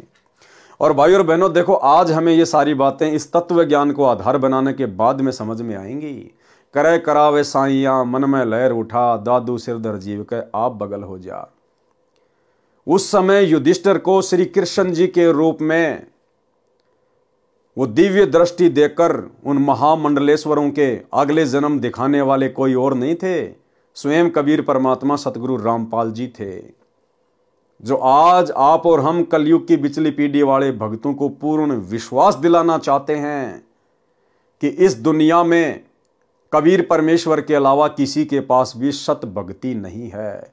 चाहे कोई कितना ही बड़ा शंकराचार्य क्यों ना बना बैठा है, अगले जन्म में 84 लाख में जाएगा। यह सब देखकर युधिष्ठिर ने कहा, हे भगवान, फिर तो पृथ्वी संत रहित हो गई है। भगवान श्री कृष्ण ने कहा, जब पृथ्वी संत रहित हो जाएगी तो यहां आग लग जाएगी, सर्व जीव जंतु आपस में लड़ मरेंगे। ये तो पूरे संत की शक्ति से संतुलन बना रहता है। समय समय पर मैं भगवान विष्णु पृथ्वी पर आकर राक्षसवर्ती के लोगों को समाप्त करता हूं, जिससे संत सुखी हो जाते हैं। जिस प्रकार जमींदार अपनी फसल से हानि पहुंचाने वाले अन्य पौधों को, झाड़ खरपतवार आदि को काट काट कर बाहर डाल देता है, तब वह फसल स्वतंत्रता पूर्वक फलती फूलती है। यानी ये संत उस फसल में सिंचाई का सुख प्रदान करते हैं। पूर्ण संत सबको समान सुख देते हैं। जिस प्रकार वर्षा व सिंचाई का जल दोनों प्रकार के पौधों, फसल व खरपतवार का पोषण करते हैं, उनमें सर्व जीव के प्रति दया भाव होता है। अब मैं आपको पूर्ण संत के दर्शन करवाता हूं। एक महात्मा काशी में रहते हैं, उनको बुलवाना है। अब भाई, यदि श्री कृष्ण जी को इस बात का पता था कि पूर्ण संत तो काशी में रहता है, तो भाई फिर वो 33 करोड़ देवी देवता, 88,000 ऋषि, 12 करोड़ ब्राह्मण, आम व्यक्ति, फिर उनको बुलाने की क्या आवश्यकता थी? यदि श्री कृष्ण को पहले पता था कि तुम्हारा यज्ञ तो उस काशी वाले एक पूर्ण संत से होगा, तो पहले जाके उसी के चरण पकड़ के क्यों ना ले आते? भाई और बहनों, ये सारा का सारा खेल कबीर परमात्मा सतगुरु रामपाल जी खेल रहे थे। श्री कृष्ण जी को तो पता भी नहीं। जिस प्रकार हस्तिनापुर की भरी सभा में द्रौपदी का चीर हरण किया जा रहा था, उस समय श्री कृष्ण जी तो अपनी पत्नी रुक्मणी के साथ में चौपड़ पासा खेल रहा था, शतरंज खेल रहा था। उस समय श्री कृष्ण का सूक्ष्म रूप बनाकर कबीर परमात्मा सतगुरु रामपाल जी वहां पर प्रकट हुए और अपनी प्यारी आत्मा की इज्जत रक्षा की, उसका चीर बढ़ाकर। तो ऐसे ही सारा खेल भाई और बहनों परमात्मा खेलता है। इन नीचे की शक्तियों को, इन अवतारों को, ब्रह्मा विष्णु महेश को, जब परमात्मा लीला करता है उनके रूप में, इनको आभास भी नहीं होता है। ये सोच रहे हैं कि हम ही कर रहे हैं, हम ही चल रहे हैं, लेकिन इनके रूप में वो परमात्मा सारा खेल खेल देता है। उसी को कहते हैं समर्थ सतगुरु जो चाहे सो कर ही। अब मैं आपको पूर्ण संत के दर्शन करवाता हूं। एक महात्मा काशी में रहते हैं, उनको बुलवाना है। तब युधिष्ठिर ने कहा कि उस और संतों को आमंत्रित करने का कार्य भीमसेन को सौंपा था। पूछते हैं कि वह उन महात्मा तक पहुंचा या नहीं। भीमसेन को बुलाकर पूछा तो उसने बताया कि मैं उससे मिला था। उनका नाम शौपत सुदर्शन है, वाल्मीकि जाति में गृहस्थी संत है, एक झोपड़ी में रहता है। उन्होंने यज्ञ में आने से मना कर दिया। इस पर श्री कृष्ण जी ने कहा कि संत मना नहीं किया करते, सर्व वार्ता जो उनके साथ हुई वह बताओ। तब भीमसेन ने आगे बताया कि मैंने उनको आमंत्रित करते हुए कहा कि हे संत परवर, हमारी यज्ञ में आने का कष्ट करना। उनको पूरा पता बताया। उसी समय वे सुदर्शन संत जी कहने लगे, भीमसेन, आपके पाप के अन्न को खाने से संतों को दोष लगेगा। करोड़ों सैनिकों की हत्या करके आपने तो घोर पाप कर रखा है। आज आप राज्य का आनंद ले रहे हो।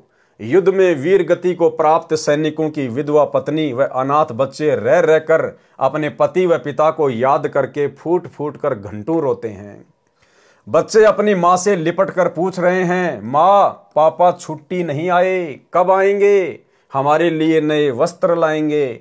दूसरी लड़की कहती है कि मेरे लिए नई साड़ी लाएंगे, बड़ी होने पर जब मेरी शादी होगी तब मैं उसे बांध कर ससुराल जाऊंगी। वह लड़का जो 10 वर्ष की आयु का है कहता है कि मैं अब की बार पापा जी से कहूंगा कि आप नौकरी पर मत जाना। मेरी माँ तथा भाई बहन आपके बिना बहुत दुख पाते हैं।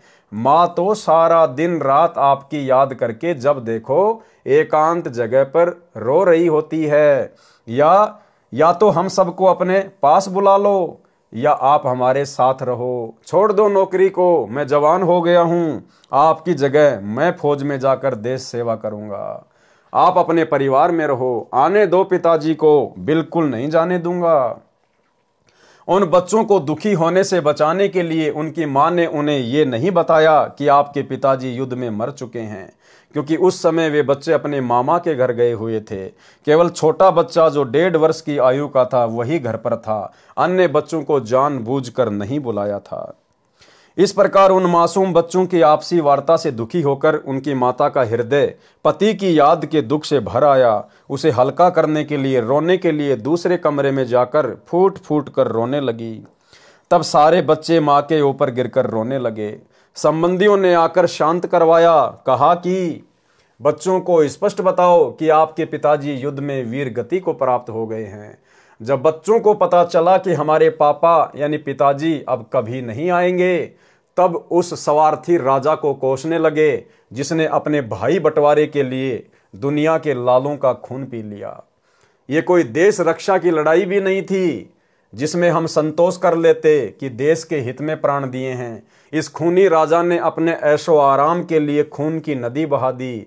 अब उस पर मौज कर रहा है। आगे संत सुदर्शन सुपच बता रहे हैं कि भीम ऐसे ऐसे करोड़ों प्राणी युद्ध की पीड़ा से पीड़ित हैं, उनकी हाय आपको चैन नहीं लेने देगी। चाहे करोड़ यज्ञ करो, ऐसे दुष्ट अन्न को कौन खाए। यदि मुझे बुलाना चाहते हो तो मुझे पहले किए हुए 100 यज्ञों का फल देने का संकल्प करो, अर्थात 100 यज्ञों का फल मुझे दो, तब मैं आपके भोजन पाऊं। इसीलिए भाई और बहनों, सतगुरु देव भगवान की प्रेरणा से ये दास वीडियो बनाता है, आप सभी भगत भाई बहनों को समझाता है कि सरकार की तरफ से जो मुफ्त में राशन दिया जाता है, जो राशन दिया जाता है, कुछ भी हो, आप और हम भगत भाई बहनों ने बिल्कुल भी स्वीकार नहीं करना है, क्योंकि वो जो पैसा है वो गरीब जनता के टैक्स का पैसा है, गरीब जनता की हाय है। और सरकार के द्वारा मुफ्त में जो राशन दिया जाएगा, यदि हम उसको खाएंगे तो ना जाने कितने करोड़ों लोगों की हाय और बद्दुआ भी हम साथ में खाएंगे। हमारा भजन भंग हो जाएगा, हमारा मन विचलित हो जाएगा, भक्ति में हमारा मन नहीं लगेगा, मर्यादा टूटेगी। इसलिए दास आप सभी भगत भाई बहनों को मना करता है। फिर सुपच ने यहां पर कहा कि ऐसे ऐसे 100 यज्ञों का फल पहले मुझे समर्पित करो, तब मैं तुम्हारा भोजन खाऊंगा। भाई और बहनों, ये तो द्वापर की बातें हैं। द्वापर में परमात्मा ने किसी को भी पूर्ण ज्ञान नहीं दिया था, अपनी भक्ति बचाने का पूर्ण साधन नहीं बताया था। ये पूर्ण ज्ञान तो परमात्मा ने वर्तमान कलयुग की बिचली पीढ़ी में देना था। अतः इस समय हमने भूलकर भी ये गलती नहीं करनी है, किसी के यज्ञ में, किसी के भंडारे में, किसी के जागरण में या देवी देवताओं के निमित्त जो भोजन प्रसाद वगैरह बनाया जाता है उसको भूलकर भी नहीं खाना है। और वर्तमान में हमें कोई 100 यज्ञों का फल तो क्या, यदि हमें 1 करोड़ अश्वमेघ यज्ञ का फल देना स्वीकार करे तो भी हम भाई बहनों ने उस घर का 1 गिलास पानी भी नहीं पीना है, उस भंडारे का एक अन्न भी नहीं खाना है, अन्यथा हमारी भक्ति नष्ट होगी। यदि मुझे बुलाना चाहते हो तो मुझे पहले किए हुए 100 यज्ञों का फल देने का संकल्प करो, अर्थात 100 यज्ञों का फल मुझे दो, तब मैं आपके भोजन पाऊंगा। सुदर्शन जी के मुख से इस बात को सुनकर भीम ने बताया कि मैं बोला, आप तो कमाल के व्यक्ति हो, 100 यज्ञों का फल मांग रहे हो, ये हमारी दूसरी यज्ञ है, आपको 100 का फल कैसे दें। इससे अच्छा तो आप मत आना, आपके बिना कौन सी यज्ञ संपूर्ण नहीं होगी। जब स्वयं भगवान कृष्ण जी हमारे साथ हैं तो तेरे न आने से क्या यज्ञ पूर्ण नहीं होगा। सर्व वार्ता सुनकर श्री कृष्ण जी ने कहा, भीम, संतों के साथ ऐसा आपत्तिजनक व्यवहार नहीं करना चाहिए। भीम ने कोई मार पिटाई नहीं करी, कोई गाली गलौच नहीं की, थोड़ा सा अकड़ में बोल के आया था कि मत आना, तेरे बिना कौन सी हमारी यज्ञ सफल नहीं होगी। इसी बात को लेकर श्री कृष्ण जी ने भीम से कहा कि भीम, आपने संतों के साथ, भक्तों के साथ इस प्रकार से बातें नहीं करनी चाहिए, बहुत हानिकारक है। सोचिए भाई और बहनों, ये नियम है भक्ति का। सतगुरु रामपाल जी भगवान हमें मंगलाचरण में बताते हैं, गरीब नमो नमो सतपुरुष को नमस्कार गुरु की नहीं, सुर नर मुनि जन साधुआ और संतों सर्वस दी नहीं। संतों सर्वस दी नहीं, चाहे कोई जगत का व्यक्ति हो चाहे भगत हो, हमने सभी के साथ में समान रूप से प्रेम पूर्वक सादगी वाला सभ्यता वाला ही व्यवहार करना है। भगत ने किसी को भी गाली गलोच नहीं करनी, मार पिटाई नहीं करनी, ऊंची आवाज में नहीं बोलना, गुस्से में आके नहीं बोलना, दुर्व्यवहार नहीं करना। ये नियम है अपनी भक्ति को सफल करने के लिए। तो सोचिए, भीम ने तो द्वापर में खाली थोड़ा सा अकड़ में बोला था, उसी बात को लेकर श्री कृष्ण जी ने मना कर दिया कि संतों के साथ ऐसा व्यवहार नहीं करना चाहिए। और वर्तमान में भाई और बहनों, ये संपूर्ण आध्यात्मिक ज्ञान लेकर पूर्ण परमात्मा सतगुरु रामपाल जी की शरण ग्रहण करके, और कहते हैं हमने सतगुरु रामपाल जी से सार नाम ले लिया, सार शब्द ले लिया। दिन रात हम सतगुरु रामपाल जी के साथ आश्रम में रहते थे। उनके बेटा बेटी भाई बंधु रिश्तेदार बड़े बड़े कोऑर्डिनेटर, और वे लोग अपने ही गुरु भाई बहनों के साथ, सत्सेवकों के साथ में लट्ठों से बात करते हैं, लात और घूसों के साथ बात करते हैं, बेवजह अपने गुरु भाई बहनों की जबरदस्त पिटाई करते हैं। गालियों की तो कोई सीमा ही नहीं है, धमकियों की तो कोई सीमा ही नहीं है। सोचिए भाई और बहनों, इनका आने वाले समय में क्या हश्र होगा। जो कुक्रम इन्होंने अपने गुरु को मानुष मानकर काल प्रेरणा से 2014 बरवाला कांड के बाद सतगुरु रामपाल जी परमेश्वर जी की आत्माओं के साथ किया है, आने वाले समय में परमेश्वर के विधान अनुसार इनको भोगना पड़ेगा। सर्वे वार्ता सुनकर श्री कृष्ण जी ने कहा, भीम, संतों के साथ ऐसा आपत्तिजनक व्यवहार नहीं करना चाहिए। 7 समंदरों का अंत पाया जा सकता है, परंतु सतगुरु कबीर साहिब के संत का पार नहीं पा सकते। उस महात्मा सुदर्शन वाल्मीकि के एक बाल के समान 3 लोक भी नहीं है। मेरे साथ चलो उस परमपिता परमात्मा के प्यारे हंस को लाने के लिए। तब 5 पांडव व श्री कृष्ण भगवान शौपथ सुदर्शन की झोपड़ी की ओर रथ में बैठकर चले। 1 योजन अर्थात 12 किलोमीटर पहले रथ से उतरकर नंगे पैरों चले तथा रथ को खाली लेकर रथवान पीछे पीछे चला। भाई और बहनों, ये लीला भी श्री कृष्ण जी के रूप में कबीर परमात्मा सतगुरु रामपाल जी भगवान ही कर रहे थे। 5 पांडवों को लेकर गए नंगे पैरों। आप और हम बिचली पीढ़ी वालों को एक संदेशा देना था परमात्मा ने कि वो तो खाली सुपर सुदर्शन को एक भगत मान रहे थे, और तुम्हारे सामने तो आज धरती पर स्वयं कबीर परमात्मा प्रकट है, तुम्हारे गुरुदेव भगवान के रूप में प्रकट है। तो तुम्हारा व्यवहार, तुम्हारा आचरण, तुम्हारा बोलचाल अपने गुरुदेव भगवान के साथ में कैसा होना चाहिए। लेकिन काल प्रेरणा से सतलोक आश्रम मैनेजमेंट हरियाणा इस परम संत को नहीं पहचान पाया, आज भी नहीं पहचान पा रहा, और अपनी उल्टी हरकतों के चलते, अपनी मनमानियों के कारण जजों के खिलाफ 3 पुस्तकें लिखकर प्रशासन को भड़काकर बरवाला कांड जैसी घटना को जन्म दे दिया गया, जिसके चलते आज वो पूर्ण परमात्मा पिछले 10 वर्षों से हिसार की जेल में बैठा हुआ है। 1 योजन अर्थात 12 किलोमीटर पहले रथ से उतरकर नंगे पैरों चले तथा रथ को खाली लेकर रथवान पीछे पीछे चला। उस समय स्वयं कबीर साहिब सुदर्शन सुपच का रूप बनाकर झोपड़ी में बैठ गए। वह सुदर्शन को अपनी गुप्त प्रेरणा से मन में संकल्प उठाकर कहीं दूर के संत या भगत से मिलने भेज दिया, जिसमें आने व जाने में कई रोज लगने थे। तब सुदर्शन के रूप में सतगुरु की चमक व शक्ति देखकर सर्व पांडव बहुत प्रभावित हुए। स्वयं श्री कृष्ण जी ने लंबी दंडवत प्रणाम की। तब देखा देखी सर्व पांडवों ने भी की, ऐसा ही किया। श्री कृष्ण जी की तरफ नजर करके सुपर सुदर्शन ने आदर पूर्वक कहा कि हे त्रिभुवन नाथ, आज इस दीन के द्वार पर कैसे? मेरा अहोभाग्य कि आज दीनानाथ विशंबर नाथ मुझ तुच्छ को दर्शन देने स्वयं चलकर आए हैं। सबको आदर पूर्वक बैठा दिया तथा आने का कारण पूछा। उस समय श्री कृष्ण जी ने कहा कि हे जानी जान, आप सर्वगति से परिचित हैं। पांडवों ने यज्ञ की है, वह आपके बिना संपूर्ण नहीं हो रही है। कृपया इनको कृतार्थ करें। उसी समय वहां उपस्थित भीम की ओर संकेत करते हुए सुदर्शन रूपधारी परमेश्वर कबीर जी ने कहा कि ये वीर मेरे पास आया था तथा अपनी मजबूरी से इसे अवगत करवाया था। उस समय श्री कृष्ण जी ने कहा कि हे पूर्ण ब्रह्म, आपने स्वयं अपनी वाणी में कहा है कि संत मिलन को चालिए तज माया अभिमान, जो जो पग आगे धरे सो सो यज्ञ समान। आज पांचों पांडव राजा हैं तथा मैं स्वयं द्वारिकाधीश आपके दरबार में राजा होते हुए भी नंगे पैरों उपस्थित हूं। अभिमान का नामो निशान भी नहीं है तथा स्वयं भीम ने भी खड़ा होकर उस दिन कहे हुए अपशब्दों की चरणों में पड़कर क्षमा याचना की। श्री कृष्ण जी ने कहा, हे नाथ, आज यहाँ आपके दर्शनार्थ आए, आपके 6 सेवकों के कदमों के यज्ञ समान फल को स्वीकार करते हुए सो आप रखो तथा शेष हम भिखारियों को दान दीजिए ताकि हमारा भी कल्याण हो। इतना आधीन भाव सर्व उपस्थित जनों में देखकर जगत गुरु साहेब करुणामय सुदर्शन रूप में अति प्रसन्न हुए।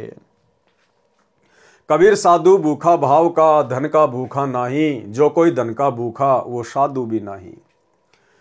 उठकर उनके साथ चल पड़े। जब सुदर्शन जी यज्ञशाला में पहुंचे तो चारों ओर एक से एक ऊंचे सुसज्जित आसनों पर विराजमान महामंडलेश्वर सुदर्शन जी के रूप व वेश, दोहरी धोती, घुटनों से थोड़ी नीचे तक, छोटी छोटी दाढ़ी, सिर के बिखरे केस, न बड़े न छोटे, टूटी फूटी जूती, मैले से कपड़े, तेजोमय शरीर को देखकर अपने मन में सोच रहे हैं कि ऐसे अपवित्र व्यक्ति से शंख 7 जन्म भी नहीं बच सकता। ये तो हमारे सामने ऐसे है जैसे सूर्य के सामने दीपक। श्री कृष्ण जी ने स्वयं उस महात्मा का आसन अपने हाथों से लगाया, बिछाया, क्योंकि श्री कृष्ण जी श्रेष्ठ आत्मा हैं, भगवान हैं। उन्होंने सुदामा व भिलनी को भी हृदय से चाहा। अब बताइए भाई और बहनों, सुदामा और भिलनी को हृदय से किसने चाहा था? जब सुदामा द्वारिका में गया श्री कृष्ण से मिलने, तो उस समय कबीर परमात्मा सतगुरु रामपाल जी ने श्री कृष्ण जी में गुप्त प्रेरणा करके उनको 8-10 दिन के लिए बाहर के टूर पर भेज दिया और स्वयं श्री कृष्ण जी का रूप बनाकर अपने प्रिय भगत सुदामा जी के चरण धोए। और जब भिलनी के पास गए थे त्रेता युग में श्री रामचंद्र रूप में, तो भाई और बहनों उस समय वो दशरथ पुत्र रामचंद्र नहीं था जिसने भिलनी के जूठे बेर बड़े प्रेम से खाए थे। अगर रामचंद्र होता तो पीछे उसका भाई लक्ष्मण था, मुंह चढ़ा रहा था, एक भी बेर नहीं खाया, पीछे फेंक रहा था।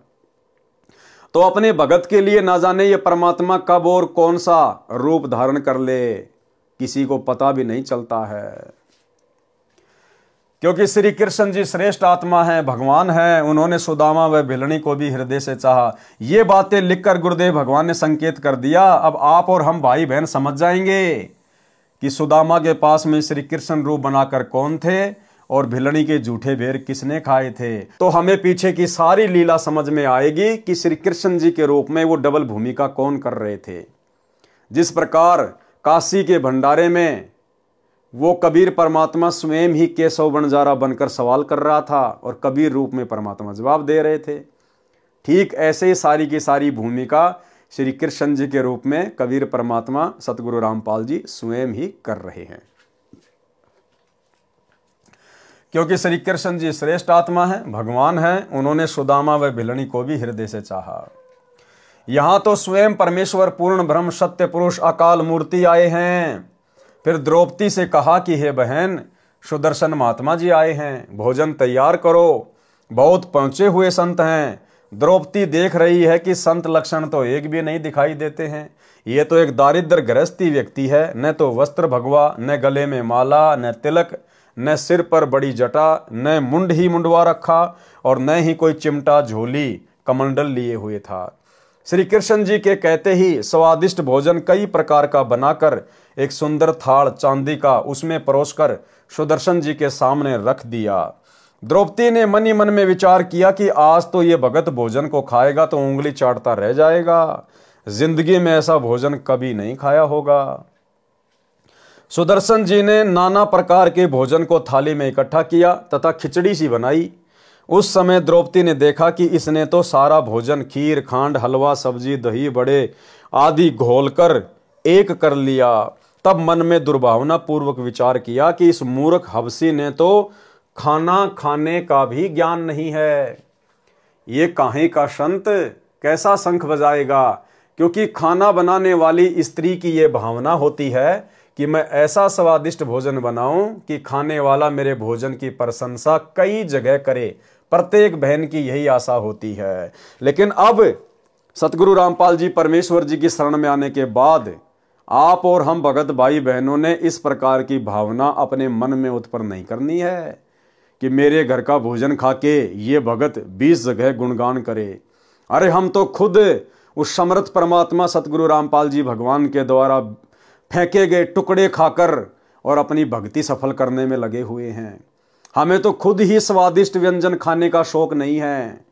तो हमारे अंदर वर्तमान में किसी भी भगत भाई या भगत बहन में इस प्रकार के विचार उत्पन्न नहीं हो जाने चाहिए कि ये भगत पिछली बार वहां भी गया था और अब की बार मेरे यहाँ आया है, अब की बार तो ऐसा भोजन बनाऊंगी मेरी तारीफ करेगा। सौपन में भी नहीं सोचना। अगर आपके घर में सब्जी रोटी नहीं है, अगर चटनी रोटी है, तो भगवान को भोग लगा के प्रसाद रूप में उसके सामने पेश कर दो।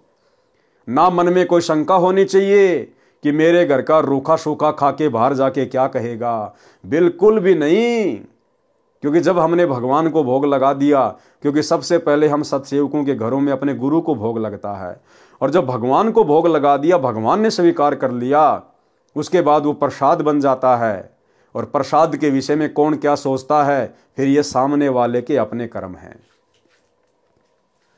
वह बेचारी 1 घंटे तक धुएं से आंखें खराब करे और मेरे जैसा कह दे कि नमक तो है ही नहीं, तब उसका मन बहुत दुखी होता है। इसलिए संत जैसा मिल जाए उसे खाकर सराहना ही करते हैं। यदि कोई न खा सके तो नमक कहकर संत नहीं मांगता। ठीक इसी प्रकार भगत भाई बहनों की भी जिम्मेदारी है। यदि हमें कहीं भी जाना पड़ जाए, किसी साथ संगति में या अपने किसी भगत भाई बहन के घर पे या किसी भी अनुपदेशी के यहाँ पर, हालांकि अनुपदेशियों के तो हम यहाँ जाते नहीं, और जाते हैं तो हम भोजन पानी वहाँ पर खाते नहीं। यदि अपने भगत भाई बहनों के घरों पर भी जाते हैं और जैसा भी हमारे को खाने को मिल जाए रूखा सूखा, भाई और बहनों, हमारे मन में भी नहीं आना चाहिए कि इन्होंने तो सब्जी भी नहीं बनाई और रोटी भी ठंडी है। मन में नहीं आना चाहिए बिल्कुल भी भाई और बहनों के, क्योंकि आपकी आंखों के सामने आपके गुरुदेव भगवान को पहले भोग लगा है। और जब गुरुदेव भगवान ने रूखा सूखा स्वीकार कर लिया, फिर हमारी क्या औकात है 2 कौड़ी के जीवों की, जो हम उसमें मीन मेख निकालें। इसलिए संत जैसा मिल जाए उसे खाकर सराहना ही करते हैं। यदि कोई न खा सके तो नमक कहकर संत नहीं मांगता। संतों ने नमक का नाम राम रस रखा हुआ है। कोई ज्यादा नमक खाने का अभ्यस्त हो तो कहेगा कि भैया राम रस लाना। घर वालों को पता ही नहीं चले कि क्या मांग रहा है, क्योंकि सत्संग में सेवा में अन्य सेवक ही होते हैं, न ही भोजन बनाने वाले को दुख हो। एक समय एक नया भगत किसी सत्संग में पहली बार गया। उसमें किसी ने कहा कि भगत जी राम रस लाना, दूसरे ने भी कहा कि राम रस लाना, तथा थोड़ा राम रस अपनी हथेली पर रखवा लिया। उस नए भगत ने खाना खा लिया था, परंतु पंक्ति में बैठा अन्य भक्तों के भोजन पाने का इंतजार कर रहा था कि इकट्ठे ही उठेंगे। ये भी एक औपचारिकता सत्संग में होती है। उसने सोचा रामरस कोई खास मीठा खाद्य पदार्थ होगा, ये सोचकर कहा कि मुझे भी रामरस देना। तब सेवक ने थोड़ा सा रामरस नमक उसके हाथ पर रख दिया। तब वह नया भगत बोला, ये के कान कहलाना है, चोखा सा रख दे। नया भगत था, उसको पता नहीं था कि भाई नमक को रामरस कहते हैं। तो जब थोड़ा सा उस भगत ने रखा उसकी हथेली पे, तो उस नए भगत ने कहा कि भैया कोई कानून के थोड़ी लगाना है, अरे खाना है ढंग से दे। उसने देखा कि रामरस है, जब नाम इतना मीठा है तो खाने में कितना मीठा होगा। उसने सोचा रामरस कोई खास मीठा खाद्य पदार्थ होगा, ये सोचकर कहा मुझे भी रामरस देना। तब सेवक ने थोड़ा सा रामरस उसके हाथ पर रख दिया। तब वह नया भगत बोला, ये के कान कहलाना है, चोखा सा रख दे। तब उस सेवक ने 2-3 चम्मच रख दिया।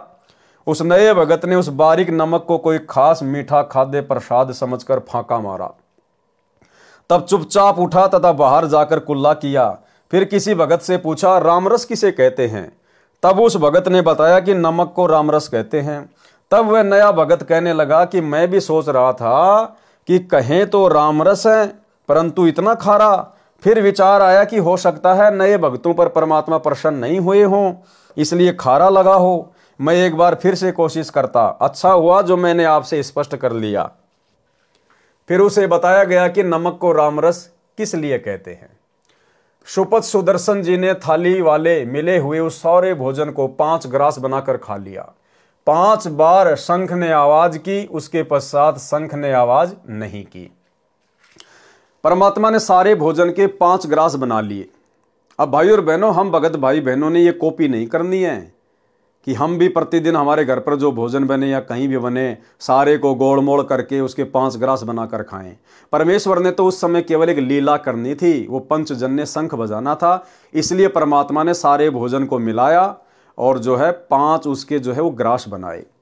दूसरा, परमात्मा हमें शिक्षा देना चाहते हैं कि ये मन बड़ा भड़वा है, इसको अगर नई नई चीजें खाने को मिलेंगी तो दोबारा से उन्हीं चीजों की डिमांड करेगा। इसलिए मन को संतों ने कभी भी स्वाद नहीं देना चाहिए, स्पेशल कोई टेस्ट नहीं देना चाहिए। इसलिए यह सोचकर कि मन को मौका ना मिले फिर से उसी चीज को खाने के लिए, वही डिमांड करने के लिए, इसलिए परमात्मा ने उसको गोल मथोल कर लिया कि आज तो भैया यहां मैं कचौड़ी पकौड़ी समोसे खा लूंगा, दही बड़े खा लूंगा, कल को जाके मेरी झोपड़ी में फिर मेरे को वही रुखी सूखी रोटी खानी है। तो ये मन तो बड़ा भड़वा है, कल को कहेगा हाँ दही बड़े बहुत अच्छे थे, कचौरी बहुत अच्छी थी, तो फिर ये दुखी करेगा, परेशान करेगा। तो परमेश्वर हमें शिक्षा देना चाह रहे हैं कि हमें जैसा भी मिले, रूखा सूखा मिले, चाहे 56 प्रकार का भोग मिले, हमने उसमें ना तो कोई विशेष रुचि दिखानी है, ना हमने उसकी विशेष कोई जो है वो प्रशंसा करनी है। जैसा मिल जाए भगवान का प्रसाद समझ के खा लेना है। हमने केवल अपनी भक्ति को सफल करना है। हमने केवल जीवन जीने के लिए भोजन का सहारा लेना है, टेस्ट के लिए नहीं। व्यंजन 36 परोसिया जहां द्रौपदी रानी, बिन आदर सत्कार के कहीं शंख न बानी। पंच गिरासी वाल्मीकि पंचे बर बोले, आगे शंख पंचायन कपाट न खोले। बोले कृष्ण महाबली त्रिभुवन के साजा, वाल्मीकि प्रसाद से कण कण क्यों न बाजा। द्रौपदी सेती श्री कृष्ण देव जब ऐसे भाखा, वाल्मीकि के चरणों की तेरे न अभिलाषा। प्रेम पचायन भूख है अन्न जग का खाजा, ऊंच नीच द्रौपदी कहा शंख कण कण क्यों नहीं बाजा। वाल्मीकि के चरणों की लई द्रौपदी धारा, शंख पचायन बाजिया कण कण झंकारा। युधिष्ठिर जी श्री कृष्ण जी के पास आए तथा कहा, हे भगवान आपकी कृपा से शंख ने आवाज की है, हमारा कार्य पूर्ण हुआ। श्री कृष्ण जी ने सोचा कि इन महात्मा सुदर्शन के भोजन खाने से भी शंख अखंड क्यों नहीं बजा। फिर अपनी दिव्य दृष्टि से देखा तो पाया कि द्रौपदी के मन में दोष है, जिस कारण से शंख ने अखंड आवाज नहीं की, केवल 5 बार आवाज करके मौन हो गया। श्री कृष्ण जी ने कहा, युधिष्ठिर यह शंख बहुत देर तक बजना चाहिए, तब यह यज्ञ पूर्ण होगी। युधिष्ठिर ने कहा, भगवान अब कौन संत शेष है जिसे लाना होगा। श्री कृष्ण जी ने कहा, युधिष्ठिर इस सुदर्शन संत से बढ़कर कोई भी सत भक्ति युक्त संत नहीं है, इसके एक बाल समान तीनों लोक भी नहीं है। अपने घर में ही दोष है, उसे शुद्ध करते हैं। श्री कृष्ण जी ने द्रौपदी से कहा, द्रौपदी भोजन सब प्राणी अपने अपने घर पर रूखा सूखा खाकर ही सोते हैं, आपने बढ़िया भोजन बनाकर अपने मन में अभिमान पैदा कर लिया। बिना आदर सत्कार के किया हुआ धार्मिक अनुष्ठान यज्ञ हवन पाठ सफल नहीं होता। आपने इस साधारण से व्यक्ति को क्या समझ रखा है, यह पूर्ण ब्रह्म है। अब भाई और बहनों, उस समय यदि ये बात श्री कृष्ण जी बोल रहे होते तो क्या श्री कृष्ण जी क्या भक्ति नहीं करते थे क्या? दुर्वासा को अपना गुरु बना रखा था, ओम नाम की भक्ति करते थे। अगर उस श्री कृष्ण को ये बात का पता चल जाए कि ये पूर्ण ब्रह्म है, क्या उपदेश नहीं ले लेता, चरणों में नहीं गिर जाता, भगत नहीं बन जाता उनका? लेकिन भाई और बहनों, सारा का सारा खेल कबीर परमात्मा सतगुरु रामपाल जी खेल रहे थे। दिखाई सबको जरूर श्री कृष्ण जी दे रहे थे। यह पूर्ण ब्रह्म है, इसके एक बाल के समान तीनों लोक भी नहीं है। आपने अपने मन में इस महापुरुष के बारे में गलत विचार किए हैं, उनसे आपका अंतःकरण मैला हो गया। इनके भोजन ग्रहण कर लेने से तो ये संग की स्वर्ग तक आवाज जाती तथा सारा ब्रह्मांड गूंज उठता। ये केवल 5 बार बोला है, इसलिए कि आपका भ्रम दूर हो जाए। क्योंकि और किसी ऋषि के भोजन पाने से तो ये टस से मस भी नहीं हुआ। आप अपना मन साफ करके इन्हें पूर्ण परमात्मा समझकर इनके चरणों को धोकर पियो, ताकि तेरे हृदय का मैल साफ हो जाए। उसी समय द्रौपदी ने अपनी गलती को स्वीकार करते हुए संत से क्षमा याचना की और शुपथ सुदर्शन के चरण अपने हाथों धोकर चरना अमृत बनाया। रज भरे यानी धूल भरे जल को पीने लगी। जब आधा पी लिया तब भगवान श्री कृष्ण जी ने कहा, द्रौपदी कुछ अमृत मुझे भी दे दो ताकि मेरा भी कल्याण हो। यह कहकर श्री कृष्ण जी ने द्रौपदी से आधा बचा हुआ चरणामृत पिया। उसी समय वही पंचायन शंख इतने जोरदार आवाज से बजा कि स्वर्ग तक ध्वनि सुनी। तब पांडवों की वह यज्ञ सफल हुई। प्रमाण के लिए अमृतवाणी पारक का अंग। ग्रीव सुपच शंख सब करत हैं, नीच जाति बिस्चूक, पहुमी बिगसी स्वर्ग सब खिले जो पर्वत रूख। गरीब करी द्रौपदी दिल मंजना, सुपच चरण पी धोय, बाजे शंख सर्वकला रहे आवाज गोय। गरीब द्रौपदी चरणामृत लिए, सुपच शंख नहीं कीन, बाजा शंख अखंड धुनि गण गंधर्व ल्योलीन। गरीब फिर पंडों की यज्ञ में शंख पचायन टेर, द्वादश कोटि पंडित जहां पड़ी सभन की मेर। गरीब करी श्री कृष्ण भगवान को चरणामृत स्यों प्रीत, शंख पचायन जब बजा लिया द्रौपदी सीत। गरीब द्वादश कोटि पंडित जहां और ब्रह्मा विष्णु महेश, चरण लिए जगदीश को जिसको रटता शेष। गरीब वाल्मीकि के बाल समी, नाही तीनों लोक, सुर नर मुनि जन कृष्ण सुधी, पंडो पाई पोष। गरीब वाल्मीकि बैकुंठ पड़ी, स्वर्ग लगाई लात, शंख पचायन घुरत है गण गंधर्व ऋषि मात। गरीब स्वर्ग लोक के देवता कीने ने पूर्या नाद, सुपच सिंहासन बैठे बाजा अगम अगाध। गरीब पंडित द्वादश कोटि थे, सईदे से सुरबीन, 87 देव में कोई न पद में लीन। गरीब बाजा शंख सुरग सुण्या, 14 भवन उचार, 33 तत न लहा किए न पाया पार। अचला का अंग। गरीब सुपच रूप धरी आईया, सतगुरु पुरुष कबीर, 3 लोक की मेदनी, सुर नर मुनि जन भीर। गरीब सुपच रूप धरी आईया, सब देवन का देव, कृष्ण चंद्र पग धोइया, करी तास की सेव। गरीब 5 पंडों संग हैं, छठे कृष्ण मुरारी, चलिए हमारी यज्ञ में समर्थ सृजनहार। गरीब 88 ऋषि जहां, देवा 33 कोटि, शंख न बाजा तास ते रहे चरण में लोटी। गरीब पंडित 12 कोटि है और 84 सिद्ध, शंख न बाजा तास ते पिए मान का मद। गरीब पंडों यज्ञ अश्वमेघ में, सतगुरु किया पियान, 5 पांडों संग चले और छठा भगवान। गरीब सुपच रूप को देख कर द्रौपदी मानी शंख, जान गए जगदीश गुरु बाजत नाही शंख। गरीब 56 भोग संजोग कर कीने 5 गिरास, द्रौपदी के दिल दुई है नाही दृढ़ विश्वास। गरीब 5 पंडों यज्ञ करी, कल्प वृक्ष की छाही, द्रौपदी दिल बंक है कण कण बाजा नाही। गरीब 56 भोग न भोगिया, कीने 5 गिरास, खड़ी द्रौपदी उन्मुनी हरदम घालत श्वास। गरीब बोले कृष्ण महाबली, क्यों बाजा नहीं शंख, जान राय जगदीश गुरु काटत है मन बंक। गरीब द्रौपदी दिल को साफ करी, चरण कमल ल्यो ल्याए, वाल्मीकि के बाल सम त्रिलोकी नहीं पाए। गरीब चरण कमल को धोए कर ले द्रौपदी प्रसाद, अंतर सीना साफ होए जरे सकल अपराध।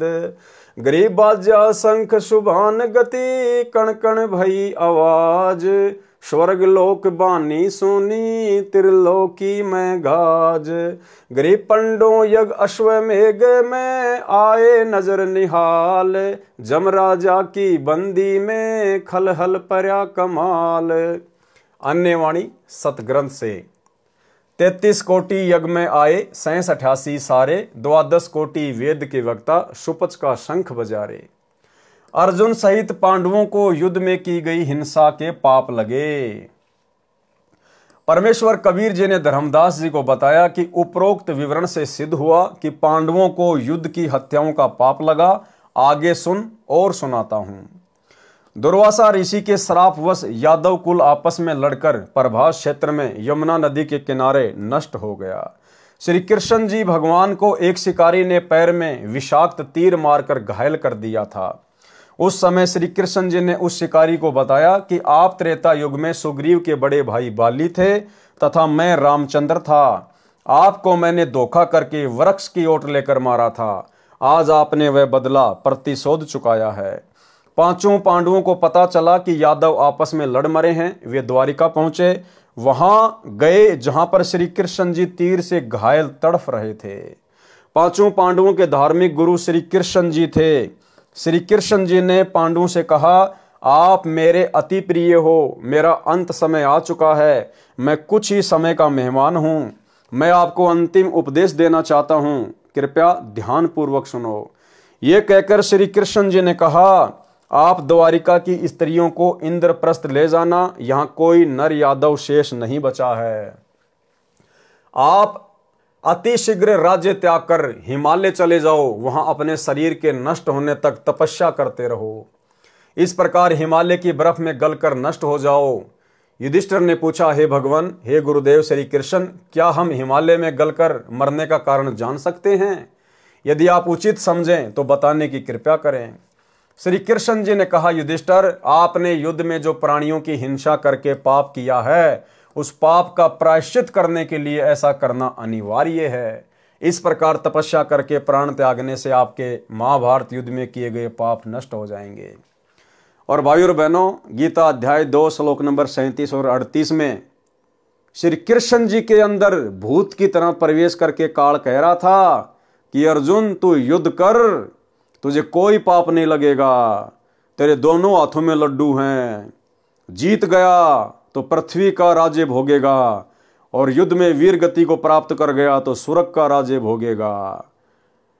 और अब श्री कृष्ण जी क्या कह रहे हैं कि हिमालय में जाके गड़ जाओ, मर जाओ। तुम्हारे ऊपर इतने भयंकर पाप रखे महाभारत के युद्ध के, कटने मुश्किल हैं। तो भाई और बहनों, ऐसे श्री कृष्ण जी के अंदर प्रेत की तरह प्रवेश करके और उस काल में महाभारत का युद्ध करवाया था। कबीर जी बोले, हे धर्मदास, श्री कृष्ण जी के श्री मुख से उपरोक्त वचन सुनकर अर्जुन आश्चर्य में पड़ गया। सोचने लगा कि श्री कृष्ण जी आज फिर कह रहे हैं कि युद्ध में किए पाप नष्ट इस विधि से होंगे। अर्जुन अपने आप को नहीं रोक सका। उसने श्री कृष्ण जी से कहा, हे भगवान, क्या मैं आपसे अपनी शंका का समाधान करा सकता हूं? अब भाइयों और बहनों, उस समय अर्जुन के अंदर ये प्रबल, ये प्रेरणा श्री कृष्ण जी से सवाल करने की कि आप युद्ध में क्या कह रहे थे, अब क्या स्टेटमेंट दे रहे हो, कबीर परमात्मा सतगुरु रामपाल जी भगवान ने की आप और हम बिचली पीढ़ी वालों के लिए, ताकि आप और हमारे सामने श्री कृष्ण जी के माध्यम से सच्चाई आ सके। उसने श्री कृष्ण जी से कहा, ये भगवान, क्या मैं आपसे अपनी शंका का समाधान करा सकता हूं? वैसे तो गुरुदेव, ये मेरी गुस्ताखी है, क्षमा करना, क्योंकि आप ऐसी स्थिति में हैं कि आपसे ऐसी वैसी बातें करना उचित नहीं जान पड़ता। यदि प्रभु मेरी शंका का समाधान नहीं हुआ तो यह शंका रूपी कांटा आयु पर्यंत खटकता रहेगा। मैं चैन से जी नहीं सकूंगा। श्री कृष्ण जी ने कहा, हे अर्जुन, तू जो पूछना चाहता है निसंकोच होकर पूछ। मैं अंतिम श्वास गिन रहा हूं। जो कहूंगा सत्य कहूंगा। अर्जुन बोला, हे श्री कृष्ण, आपने श्री मद् भगवद गीता का ज्ञान देते समय कहा था कि अर्जुन, तू युद्ध कर, तुझे युद्ध में मारे जाने वालों का पाप नहीं लगेगा। तू केवल निमित्त मात्र बन जा। ये सर्व योद्धा मेरे द्वारा पहले ही मारे जा चुके हैं। प्रमाण गीता अध्याय 11 श्लोक 32 और 33। आपने ये भी कहा कि अर्जुन युद्ध में मारा गया तो स्वर्ग को चला जाएगा। यदि युद्ध जीत गया तो पृथ्वी के राज्य का सुख भोगेगा। तेरे दोनों हाथों में लड्डू हैं। प्रमाण श्रीमद् भगवत गीता अध्याय 2 श्लोक नंबर 37। तू युद्ध के लिए खड़ा हो जा, जो जय पराजय की चिंता न छोड़कर युद्ध कर, इस प्रकार तू पाप को प्राप्त नहीं होगा। गीता अध्याय 2 श्लोक 38। जिस समय बड़े भैया को बुरे बुरे शौपन आने लगे, हम आपके पास कष्ट निवारण के लिए विधि जानने गए, तो आपने बताया कि जो युद्ध में बंधुघात अर्थात अपने नातियों, राजाओं, सैनिकों, चाचा, भतीजा आदि की हत्या का पाप दुखी कर रहा है। मैं अर्जुन उस समय भी आश्चर्य में पड़ गया था कि भगवान गीता ज्ञान में कह रहे थे कि तुम्हें कोई पाप नहीं लगेगा, तू युद्ध कर। आज कह रहे हैं कि युद्ध में की गई हिंसा का पाप दुखी कर रहा है।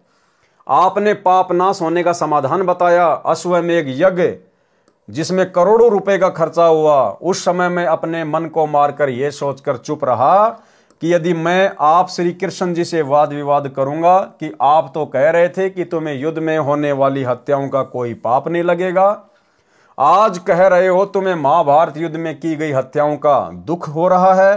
कहां गया आपका वह गीता वाला ज्ञान? किस लिए हमारे साथ धोखा किया, गुरु होकर विश्वासघात किया? तो बड़े भैया युधिष्ठिर जी ये न सोच लें कि मेरी चिकित्सा में धन लगना है, इस कारण अर्जुन वाद विवाद कर रहा है। ये मेरे कष्ट निवारण में होने वाले खर्च के कारण विवाद कर रहा है। ये नहीं चाहता कि मैं युधिष्ठिर कष्ट मुक्त हो जाऊं। अर्जुन को भाई के जीवन से धन अधिक प्रिय है। उपरोक्त विचारों को ध्यान में रखकर मैंने सोचा था कि यदि युधिष्ठिर भैया को थोड़ा सा भी ये आभास हो गया कि अर्जुन इस दृष्टिकोण से विवाद कर रहा है, तो भैया अपना समाधान नहीं कराएगा, आजीवन कष्ट को गले से लगाए रहेगा। हे कृष्ण, आपके कहे अनुसार हमने यज्ञ किया, आज फिर आप कह रहे हो कि तुम्हें युद्ध की हत्याओं का पाप लगा है। उसे नष्ट करने के लिए शीघ्र राज्य त्याग कर हिमालय में तपस्या करके गड़ मरो। आपने हमारे साथ ये विश्वासघात क्यों किया? इसलिए आप जैसे संबंधी व गुरु हो तो शत्रुओं की आवश्यकता ही नहीं। हे कृष्ण, हमारे हाथ में तो एक भी लड्डू नहीं रहा, न तो युद्ध में मरकर स्वर्ग गए, न पृथ्वी के राज्य का सुख भोग सके, क्योंकि आप कह रहे हो कि राज्य त्याग कर हिमालय में गल मरो। आंसू टपकाते हुए अर्जुन के मुख से उपरोक्त वचन सुनकर युधिष्ठिर बोला, अर्जुन, जिस परिस्थिति में भगवान है, इस समय यह शब्द बोलना शोभा नहीं देता। श्री कृष्ण जी बोले, हे अर्जुन सुन, मैं आपको सत्य सत्य बताता हूं। गीता जी के ज्ञान में मैंने क्या कहा था, मुझे कुछ नहीं पता। ये जो कुछ भी हुआ है ये होना था, इसे टालना मेरे वश में नहीं था। कोई अन्य शक्ति है जो आप और हमको कठपुतली की तरह नचा रही है। वह तेरे वश न मेरे वश, परंतु जो मैं आपको हिमालय में तपस्या करके शरीर अंत करने की राय दे रहा हूं, ये आपको लाभदायक है। आप मेरे इस वचन का पालन अवश्य करना। ये कहकर श्री कृष्ण जी शरीर त्याग गए। जहां पर उनका अंतिम संस्कार किया गया, उस स्थान पर यादगार रूप में श्री कृष्ण जी के नाम पर द्वारिका में द्वारिकाधीश मंदिर बना है। श्री कृष्ण ने पांडवों से कहा था कि मेरे शरीर का संस्कार करके राख तथा अधजली अस्थियों को एक काष्ठ के संदूक यानी बॉक्स में डालकर उसको पूरी तरह से बंद करके यमुना में प्रवाह कर देना। पांडवों ने वैसा ही किया। वह संदूक बहता हुआ समुद्र में उस स्थान पर चला गया जिस स्थान पर उड़ीसा प्रांत में जगन्नाथ का मंदिर बना है। एक समय उड़ीसा का राजा इंद्रदमन था, जो श्री कृष्ण जी का परम भगत था। शौपन में श्री कृष्ण जी ने बताया कि एक काष्ठ के संदूक में मेरे कृष्ण वाले शरीर की अस्थियां हैं। उस स्थान पर वह संदूक बहकर आ चुका है। उसी स्थान पर उनको जमीन में दबाकर एक मंदिर बनवा दे। राजा ने शौपन अपनी धार्मिक पत्नी तथा मंत्रियों के साथ साझा किया और उस स्थान पर गए तो वास्तव में एक लकड़ी का संदूक मिला। उसको जमीन में दबाकर जगन्नाथ नाम मंदिर बनवाया। संपूर्ण जानकारी पढ़ें इसी पुस्तक कबीर सागर का सरलार्थ में पृष्ठ 245 पर, जिस पर पहले वीडियो बनाया जा चुका है। धर्मदास जी को परमेश्वर कबीर जी ने बताया, हे धर्मदास, सर्व 56 करोड़ यादव का जो आपस में लड़कर मर गए थे, अंतिम संस्कार करके अर्जुन को द्वारिका में छोड़कर चारों भाई इंद्रप्रस्थ चले गए।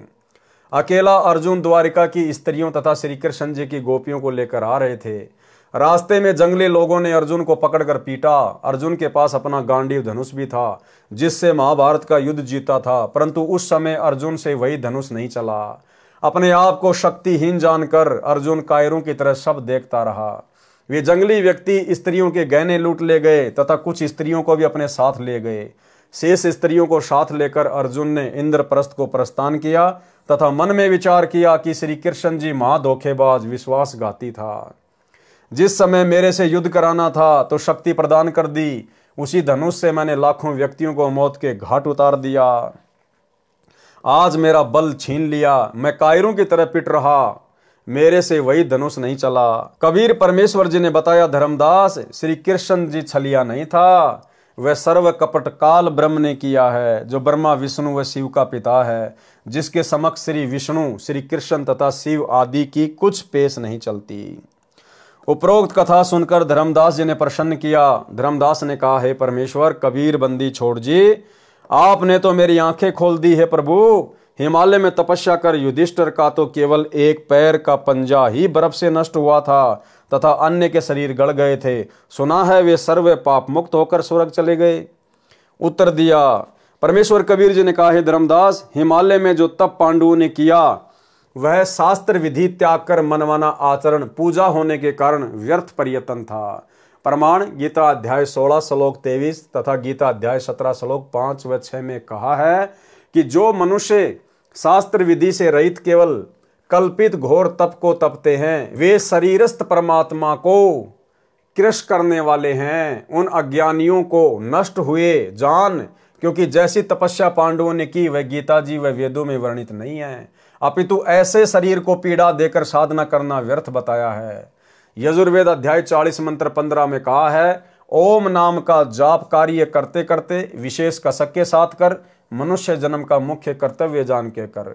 यही प्रमाण गीता अध्याय 8 श्लोक 7 व 13 में कहा है कि मेरा तो केवल ओम नाम है, इसका जाप अंतिम श्वास तक करने से लाभ होता है। इसलिए अर्जुन तो युद्ध भी कर तथा सुमरण भक्ति जाप भी कर। अतः हे धर्मदास, जैसी तपस्या पांडवों ने की वह व्यर्थ सिद्ध हुई। गीता अध्याय 3 श्लोक 6 से 8 में कहा है कि जो मूढ़ बुद्धि मनुष्य समस्त कर्म इंद्रियों को रोककर अर्थात हठ योग द्वारा एक स्थान पर बैठकर या खड़ा होकर साधना करता है, वह मन से इंद्रियों का चिंतन करता रहता है। जैसे सर्दी लगी तो शरीर की चिंता, सर्दी का चिंतन, भूख लगी तो भूख का चिंतन आदि होता रहता है। वह हठ से तप करने वाला मिथ्याचारी अर्थात दंभी कहा जाता है। कार्य न करने अर्थात एक स्थान पर बैठ या खड़ा होकर साधना करने की अपेक्षा कर्म करना तथा भक्ति भी करना श्रेष्ठ है। यदि कर्म नहीं करेगा तो तेरा शरीर निर्वाह भी नहीं सिद्ध होगा। विशेष विचार, श्रीमद् भगवत गीता में ज्ञान दो प्रकार का है, एक तो वेदों वाला तथा दूसरा काल ब्रह्म द्वारा सुनाया लोक वेद वाला। ये ज्ञान गीता अध्याय 3 श्लोक 6 से 8 वाला ज्ञान। वेदों वाला ज्ञान ब्रह्म काल ने बताया है। श्री कृष्ण जी द्वारा भी काल ब्रह्म ने पांडवों को लोक वेद सुनाया, जिससे तप हो जाता है। तप से फिर कभी राजा बन जाता है, कुछ सिद्धियां प्राप्त हो जाती हैं, मोक्ष नहीं होता तथा नए पाप ही नष्ट होते हैं। हे धर्मदास, पांचों पांडवों ने विचार करके अभिमन्यु पुत्र परीक्षित को राज तिलक कर दिया। द्रौपदी, कुंती, अर्जुन, भीम व युधिष्ठिर की माता तथा पांचों पांडव श्री कृष्ण जी के आदेश अनुसार हिमालय पर्वत पर जाकर तप करने लगे। कुछ ही दिनों में आहार अभाव से उनके शरीर समाप्त हो गए। केवल युधिष्ठिर का शरीर शेष रहा, उसके पैर का एक पंजा बर्फ में गल पाया था। युधिष्ठिर ने देखा कि उसके परिजन मर चुके हैं, उनके शरीर की आत्माएं निकल चुकी हैं, सूक्ष्म शरीर युक्त आकाश को जाने लगी। तब युधिष्ठिर ने भी अपना शरीर त्याग दिया तथा सूक्ष्म शरीर युक्त युधिष्ठिर कर्मों के संस्कार वश अपने पिता धर्मराज के लोक में गया। धर्मराज ने अपने पुत्र को बहुत प्यार किया तथा उसको रहने का मकान बताया। कुछ समय पश्चात काल ब्रह्म ने युधिष्ठिर में प्रेरणा की। उसे अपने भाइयों व पत्नी द्रौपदी तथा माता कुंती की याद सताने लगी। युधिष्ठिर ने अपने पिता धर्मराज से कहा, हे धर्मराज, मुझे मेरे परिजनों से मिलाइए, मुझे उनकी बहुत याद सता रही है। धर्मराज ने कहा, युधिष्ठिर, वह तेरा परिवार नहीं था, तेरा परिवार तो ये है, तू मेरा पुत्र है। अर्जुन स्वर्ग के राजा इंद्र का पुत्र है। भीम पवन देव का पुत्र है, नकुल नासत्य का पुत्र है तथा सहदेव द्रस का पुत्र है। नासत्य तथा द्रस ये दोनों अश्वनी कुमार हैं, जो अश्व रूपधारी सूर्य देव तथा अश्वनी घोड़ी रूपधारी सूर्य की पत्नी संज्ञा के संभोग से उत्पन्न हुए थे। सूर्य को घोड़े रूप में न पहचान कर सूर्य पत्नी जो घोड़ी रूप धारण कर जंगल में तप कर रही थी, अपने धर्म की रक्षा के लिए घोड़ा रूपधारी सूर्य को पृष्ठ भाग की ओर से नहीं जाने दिया। वह उस घोड़े से अभिमुख रही।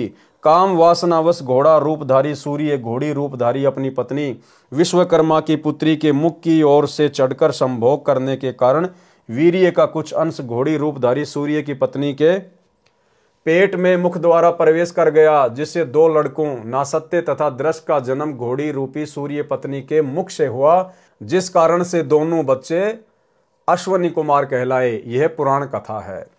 धर्मराज ने अपने पुत्र युधिष्ठिर को बताया कि आप सबका वहां पृथ्वी लोक में इतना ही सहयोग था, वह समाप्त हो चुका है।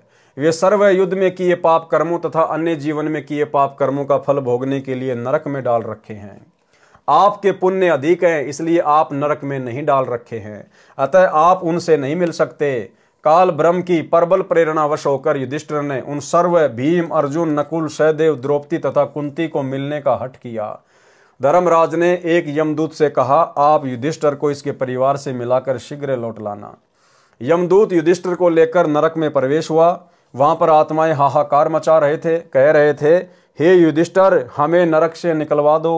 मैं अर्जुन हूँ, कोई कह रहा था मैं भीम हूँ, मैं नकुल हूँ, मैं सहदेव हूँ, मैं कुंती हूँ, मैं द्रौपदी हूँ। इतने में यमदूत ने कहा, हे युधिष्ठिर, अब आप लौट चलिए। युधिष्ठिर ने कहा कि मैं भी अपने परिवारजनों के साथ यहीं नरक में ही रहूंगा।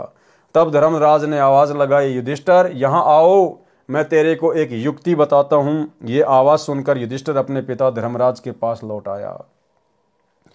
धर्मराज ने युधिष्ठिर को समझाया कि बेटा, आपने एक झूठ बोला था कि अश्वत्थामा मर गया, फिर दबी आवाज में कहा था पता नहीं मनुष्य था या हाथी, जबकि आपको पता था कि हाथी मरा है।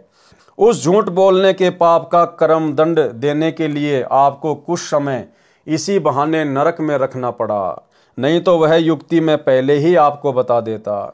युधिष्ठिर ने कहा, कृपया आप वह विधि बताइए जिससे मेरे परिजन नरक से निकल सकें। धर्मराज ने कहा, उनको एक शर्त पर नरक से निकाला जा सकता है कि आप अपने कुछ पुण्य उनको संकल्प कर दो। युधिष्ठिर ने कहा, मुझे स्वीकार है। ये कहकर युधिष्ठिर अपने आधे पुण्य उन 6 के निमित्त संकल्प कर दिए। वे 6 नरक से बाहर आकर धर्मराज के पास जहां युधिष्ठिर खड़ा था उपस्थित हो गए। उसी समय इंद्रदेव आया, अपने पुत्र अर्जुन को साथ लेकर चला गया। पवन देवता आया, अपने पुत्र भीम को साथ लेकर चला गया। इसी प्रकार अश्वनी कुमार नासत्य दृश आए, नकुल व सहदेव को लेकर चले गए।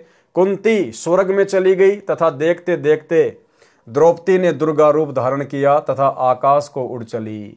कुछ ही समय में सभी की आंखों से ओझल हो गई। वह अकेला युधिष्ठिर अपने पिता धर्मराज के पास रह गया। परमेश्वर कबीर जी ने अपने शिष्य धर्मदास जी को उपरोक्त कथा सुनाई। तत्पश्चात इस सर्व काल के जाल को समझाया।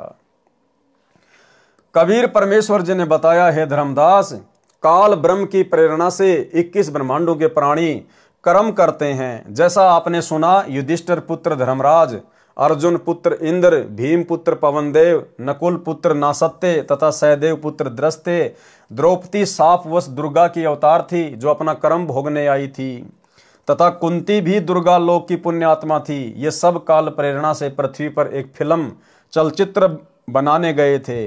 जैसे एक करोड़पति का बेटा किसी फिल्म में रिक्शा चालक का अभिनय करता है, फिल्म निर्माण के पश्चात अपनी 20 लाख की कार गाड़ी में बैठकर आनंद करता है। भोले भाले सिनेमा दर्शक उसे रिक्शा चालक मानकर उस पर दया करते हैं। उसके बनावटी अभिनय को देखने के लिए अपना बहुमूल्य समय तथा धन नष्ट करते हैं। ठीक इसी प्रकार उपरोक्त पात्रों युधिष्ठिर, भीम, अर्जुन, नकुल, सहदेव, द्रौपदी तथा कुंती द्वारा बनाई फिल्म महाभारत के इतिहास को पढ़ पढ़कर पृथ्वी लोक के प्राणी अपना समय व्यर्थ करते हैं। तत्व ज्ञान को न सुनकर मानव शरीर को व्यर्थ कर जाते हैं। काल ब्रह्म यही चाहता है कि मेरे अंतर्गत जितने भी जीव हैं वे तत्व ज्ञान से अपरिचित रहे तथा मेरी प्रेरणा से मेरे द्वारा भेजे गुरुओं द्वारा शास्त्र विधि विरुद्ध साधना प्राप्त करके जन्म मृत्यु के चक्कर में पड़े रहें। काल ब्रह्म की प्रेरणा से तत्व ज्ञानहीन संतजन व ऋषिजन कुछ वेद ज्ञान अधिक लोक वेद के आधार से ही सत्संग वचन श्रद्धालुओं को सुनाते हैं, जिस कारण से साधक पूर्ण मोक्ष प्राप्त न करके काल के जाल में ही रह जाते हैं। हे धर्मदास, मैं पूर्ण परमात्मा की आज्ञा लेकर तत्व ज्ञान बताने काल लोक में कलयुग में आया हूं। यानी अपने आप को छुपा रहे थे कबीर परमात्मा धर्मदास जी के सामने। क्या पांडव सदा स्वर्ग में ही रहेंगे? धर्मदास जी ने बंदी छोड़ कबीर परमेश्वर जी के चरण पकड़कर कहा, हे परमेश्वर, आप स्वयं सत्य पुरुष हो। धर्मदास जी ने अति विनम्र होकर आधीन भाव से प्रसन्न किया। प्रसन्न, हे बंदी छोड़ कबीर परमेश्वर जी, क्या पांडव अब सदा स्वर्ग में ही रहेंगे? उत्तर, नहीं धर्मदास, जो पुण्य युधिष्ठिर ने उनको प्रदान किए हैं उन पुण्यों का तथा स्वयं किए यज्ञ आदि धार्मिक अनुष्ठानों का पुण्य जब स्वर्ग में समाप्त हो जाएगा तब सभी पुण्य नरक में डाले जाएंगे। युद्ध में किए गए पाप कर्म तथा उस जीवन में किए गए पाप कर्म तथा संचित पाप कर्मों के फल को भोगने के लिए नरक में अवश्य गिरना होगा। युधिष्ठिर भी अपने आधे पुण्य दान करके पुण्यहीन हो गया है। वह भी शेष पुण्यों को स्वर्ग में समाप्त करके संचित पाप कर्मों के आधार से अवश्य नरक में डाला जाएगा। भले ही पाप कर्म कम होने के कारण नरक समय थोड़ा ही भोगना पड़े, परंतु नरक में अवश्य जाना पड़ेगा। जैसे युधिष्ठिर ने अश्वत्थामा मरने की झूठ बोली थी, उसका भी पाप कर्म दंड भोगने के लिए नरक में कुछ समय के लिए उसी समय ही जाना पड़ा। इसी प्रकार पूर्व जन्मों के संचित पाप कर्मों का दंड नरक में भोगना पड़ेगा। पश्चात पृथ्वी पर सर्व को अन्य प्राणियों की योनियों में भी जाना पड़ेगा। ये काल भ्रम का अटल विधान है। परंतु हे धर्मदास, जो साधक पूर्ण परमात्मा की भक्ति पूर्ण गुरु से उपदेश प्राप्त करके आजीवन मर्यादा में रहकर करता है, उसके सर्व पाप कर्म ऐसे नष्ट हो जाते हैं जैसे सूखे घास के बहुत बड़े ढेर को अग्नि की छोटी सी चिंगारी जलाकर भस्म कर देती है, उसकी राख को हवा उड़ाकर इधर उधर कर देती है। ठीक इसी प्रकार पूर्ण परमात्मा की भक्ति का शतनाम मंत्र रूपी अग्नि घास के ढेर रूपी पाप कर्मों को भस्म कर देता है। कबीर, जब ही सतनाम हृदय धर्यो भयो पाप को नाश, मानो चिंगी अग्नि की पड़े पुराने घास। एक समय भाई और बहनों, एक भगत भाई ने, जब मैं उससे मिलने गया तो उसने कहा कि भगत जी क्या फायदा इस भक्ति का, मैंने तो सतनाम भी ले लिया। तो दास ने कहा, भाई ऐसी क्या बात हो गई? बोला, भगत जी परमात्मा तो कहते हैं कि जब ही सतनाम हृदय धर्यो भयो पाप को नाश, और जैसे अग्नि चिंगारी की पड़े पुराने घास। गुरु जी तो कहते कि सतनाम मिलते सारे पाप कर्म नष्ट हो जाते हैं। मैं तो बीमारी से ठीक नहीं हो पा रहा, फिर मेरे पाप कर्म क्यों नहीं कटे सतनाम से? तो दास ने उसको समझाया मालिक के ज्ञान आधार से कि परमात्मा ने जो वाणी बोली है उसको समझने की आवश्यकता है। सतनाम प्राप्त होते ही पाप कर्म समाप्त नहीं हो जाते। परमात्मा ने कहा, जब ही सतनाम हृदय धर्यो भयो पाप को नाश, और जैसे चिंगी अग्नि की वो पड़े पुराने घास। जैसे किसी घास के सूखे ढेर से यदि कोई चिंगारी लगा दी जाए तो चिंगारी तो वही है, और चिंगारी लगते ही वो उसको जला के भस्म कर देगी।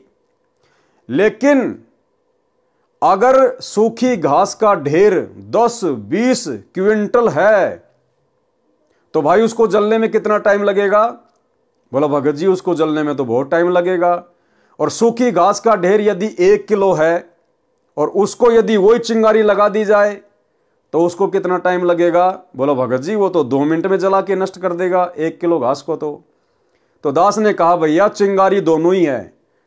चिंगारी वो भी वही है जो 1 किलो घास के ढेर के लगाई गई, और चिंगारी वो भी वही है जो 20 क्विंटल घास के ढेर को लगाई गई। लेकिन 1 किलो घास को जलाने में तो 2 मिनट भी नहीं लगे, और 20 क्विंटल को जलाने में 1 दिन भी लग सकता है। तो फिर वो समझ गया कि भगत जी इसका मतलब ये है कि जिसके जितने ज्यादा पाप कर्म होते हैं उस भगत को उतना ही समय लगता है पाप कर्मों से बाहर निकलने में। सतनाम तो अपना काम बराबर करेगा। जिस भगत के पाप कर्म थोड़े हैं उस भगत को सतनाम की कमाई से बहुत जल्दी राहत मिल जाती है, और जिसके पाप कर्म ज्यादा हैं तो भाई उसको साल भी लग जाए, 2 साल भी लग जाए, 6 महीने भी लग जाए, लेकिन सतनाम अपना काम बराबर करता है। फिर तो वो भगत इतना समझदार हो गया, फिर तो मेरे को ही समझाने लग गया, बोलो भगत जी बात तो सही है, जैसे हॉस्पिटल में एक आदमी तो ऐसा है जिसको जुखाम है, वो तो 2 घंटे में ठीक होके आ जाएगा, और एक आदमी ऐसा है जिसको कैंसर है, उसको 2 साल भी लग जाएगी।